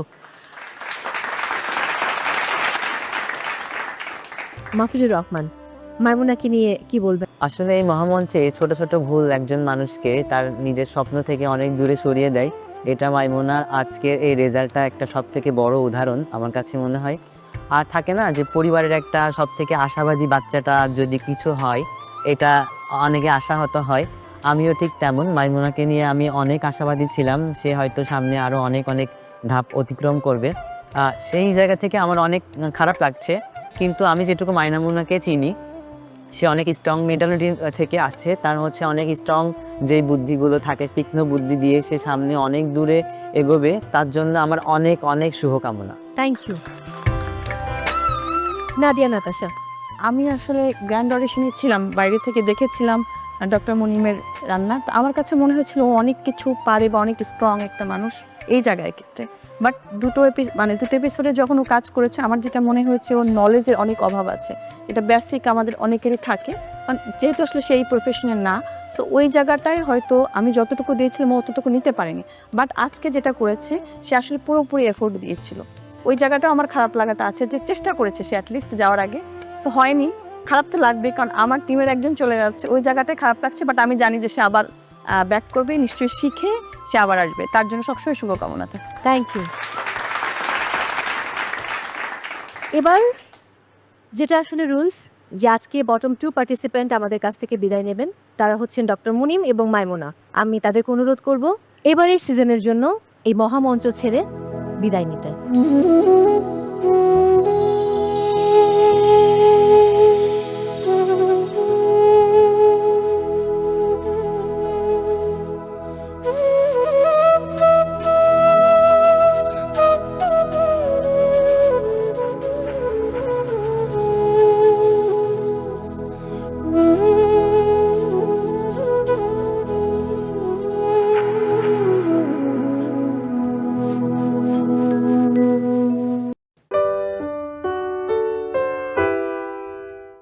কেমন লাগলো? খুবই ভালো লাগলো। তুমি যখন কাউন্ট করছিলে আমার হার্টবিট ফাস্ট হয়ে গিয়েছিল।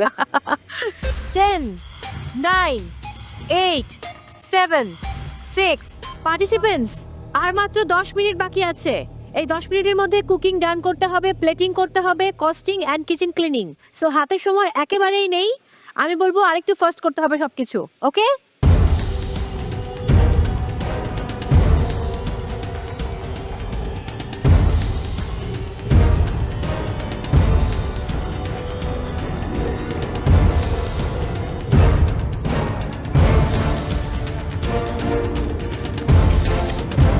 পার্টিসিপেন্টস, আর মাত্র 5 মিনিটস বাকি আছে, অনলি 5 মিনিটস। সো একদম সময় নেই হাতে, প্লিজ হারি আপ।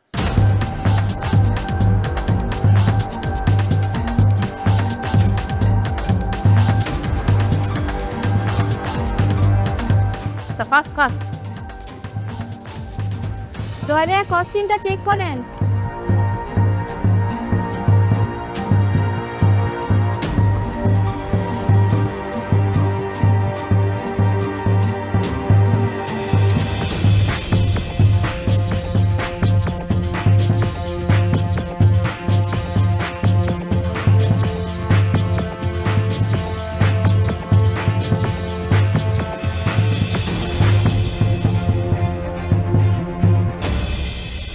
পার্টিসিপেন্টস, আমি কাউন্টডাউন দিচ্ছি। 10, 9, 8, 7, 6, 5, 4, 3, 2, 1, 0 and time's up. যখন কাউন্ট করছিলে আমার হার্টবিট ফাস্ট হয়ে গিয়েছিল।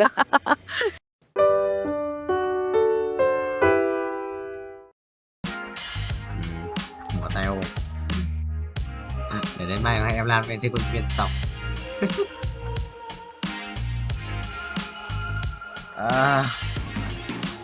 Chết rồi, có xong mình quá ngoái điên tay ngoái một đấy. Đúng cái tỉ giật quần áo không?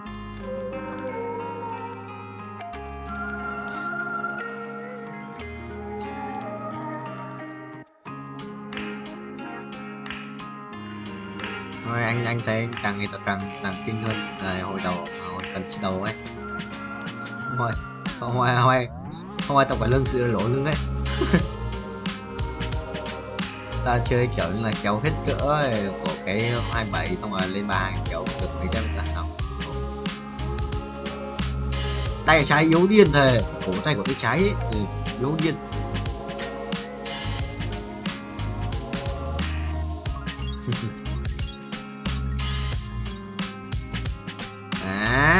Xong. Vua khiếp, mấy người ta toàn hiu pet thế này. Cái này toàn hiếu pet rồi.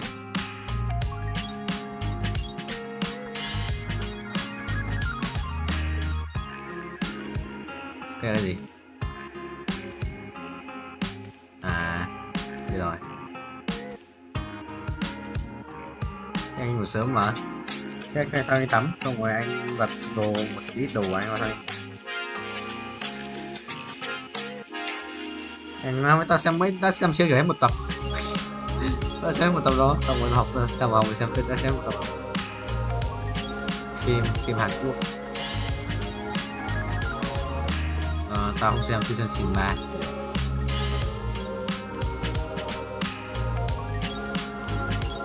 Nếu cố em, anh có cố không? Anh phải đi, anh phải ngủ 8 tiếng, anh bấm giờ mà. Bắt đầu từ lúc tắt điện thoại phát, nhắm mắt bật bên đếm giờ, xong rồi tắt điện thoại nhắm mắt xong. Sáng ngủ dậy thấy 8 tiếng rồi. Đặt đồng hồ lên chưa tao đủ 8 tiếng ngủ tiếp mà. Không.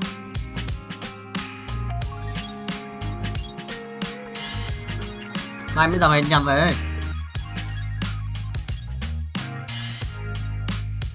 Cái đứa đi trong quầy thu ngân dài á. Không biết, không biết. Không biết.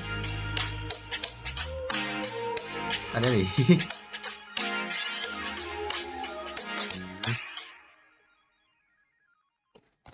Kho pet đang là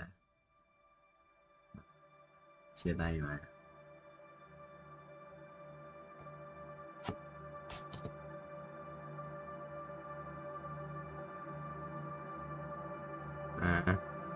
Muốn coi được bạn đấy thì phải như cái thằng áo đen hôm nay to đẹp trai đấy, như cái thằng đấy. Đó, thằng ấy đẹp trai điên. Mỗi tội skip leg đây, chân bé vậy. Đây.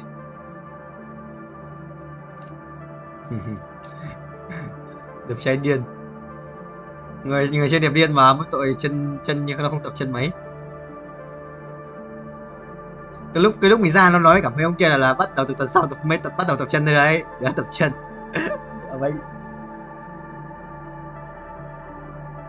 Alo, broccoli 123. Alo broccoli 123 4567 839 10 11 12 324.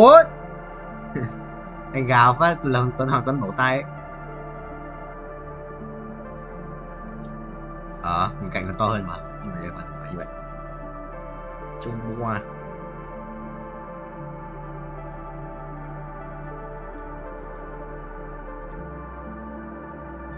Ok, broccoli.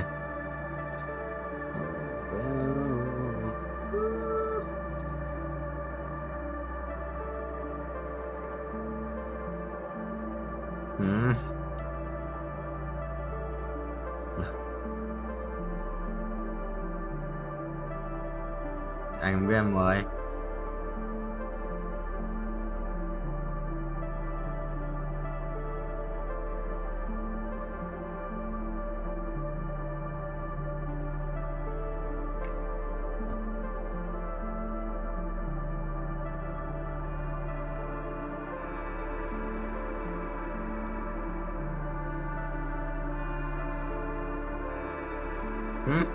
Sao em?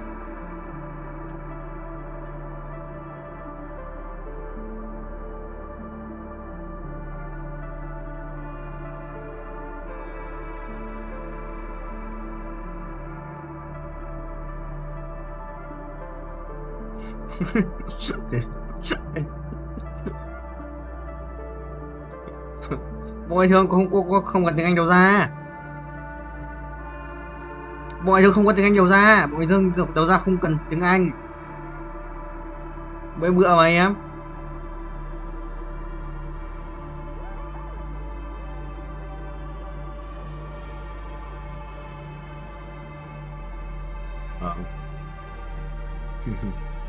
Bọn người thường có bắt đầu ra là bao nhiêu tiếng Anh cái gì đâu, không cần không có.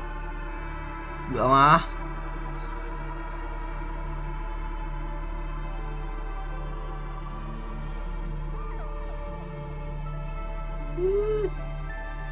Trốn đấy. Đồ khất.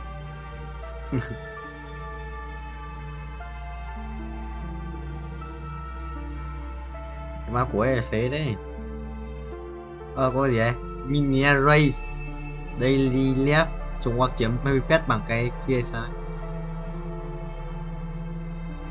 Thôi nhá. Bye bye broccoli, anh đi tắm hay sao? Không chiều thế. Tao vừa nhặt tôi nhầm cái bàn chải răng 50 sao? Hiểu. Cái đồ có còn xin vì có chữ là của tao ở biển này.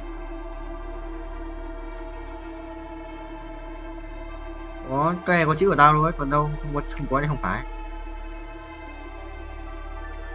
Đâu có một hôm mà tắm ở đấy mà. Thế à? Phải chuồng. Nhá. Uầy, mà chải xịn đấy. Rồi mua à? Nè. Rồi.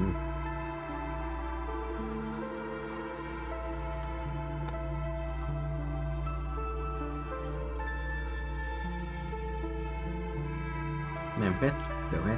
Xịn nhỉ? Thôi để cái này luôn không treo cho dốc luôn xuống. Là đó để không phải đâu, nó đang 100 tiếng nó đang dần mà, nó đang YouTube dần chứ. Đang dần đấy.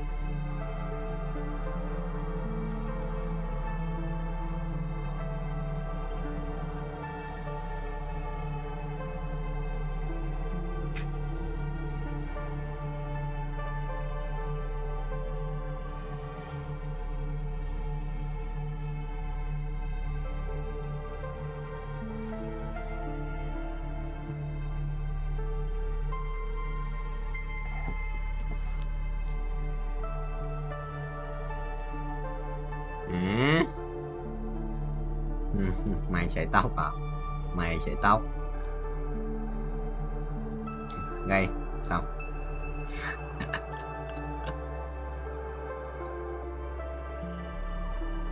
Yeah.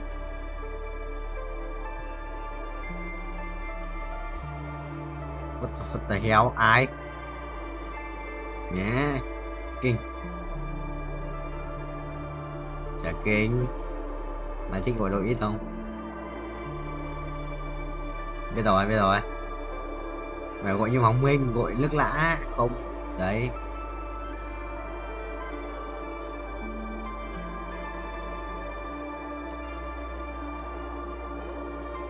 Kiểu đầu tao kiểu gọi giàu nhiều ai không quen gọi lá, kiểu gọi phát thả nào không mình cũng biết. Gọi lá không nó vẫn xong rồi sau nó bị biết nhanh hơn ấy. Không phải điên.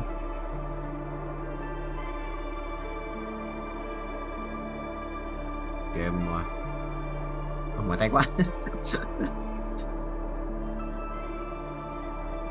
Tập về mỏi tay còn cái gì. Anh tập về anh sơ lên anh mỏi tay điên.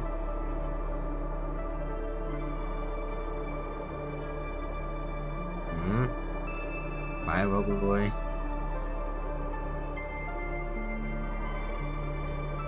Anh vào mà lúc mà thả tạ xuống ấy, cảm giác vào ngay cái tay trước xong nổ, nếu lên được nữa tay trái yếu điên.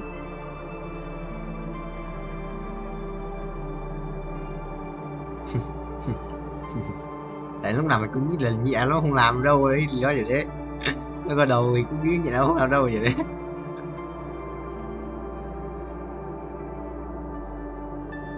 What the hell. Mở một quả trứng xịn thôi mà. Anh còn quả trứng nhé các broccoli. Ra hỏi trong chịu rồi. Không mấy thằng đăng các bạn lên skip leg day vì skip mỗi lần tập leg day xong về các bạn quay tay nhiều vậy cứt. Quỷ đã chịu. Người ta thật dễ bị đứng mà.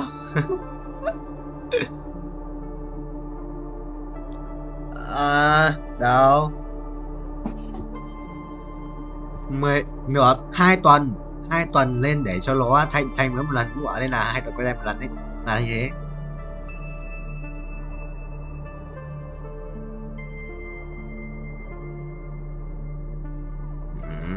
Chả đấy.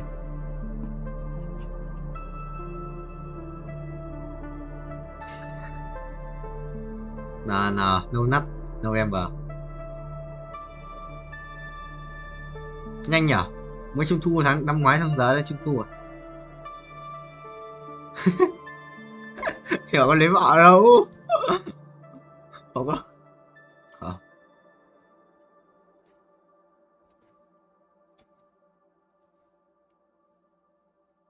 Thế còn sư Minh Tuệ sao?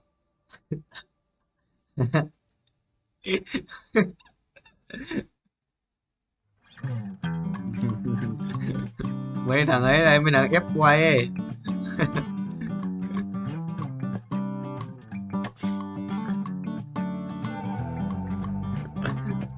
Không phải đâu, mấy thằng ép quay chưa chắc nó đã xấu, nhưng mà mấy cái thằng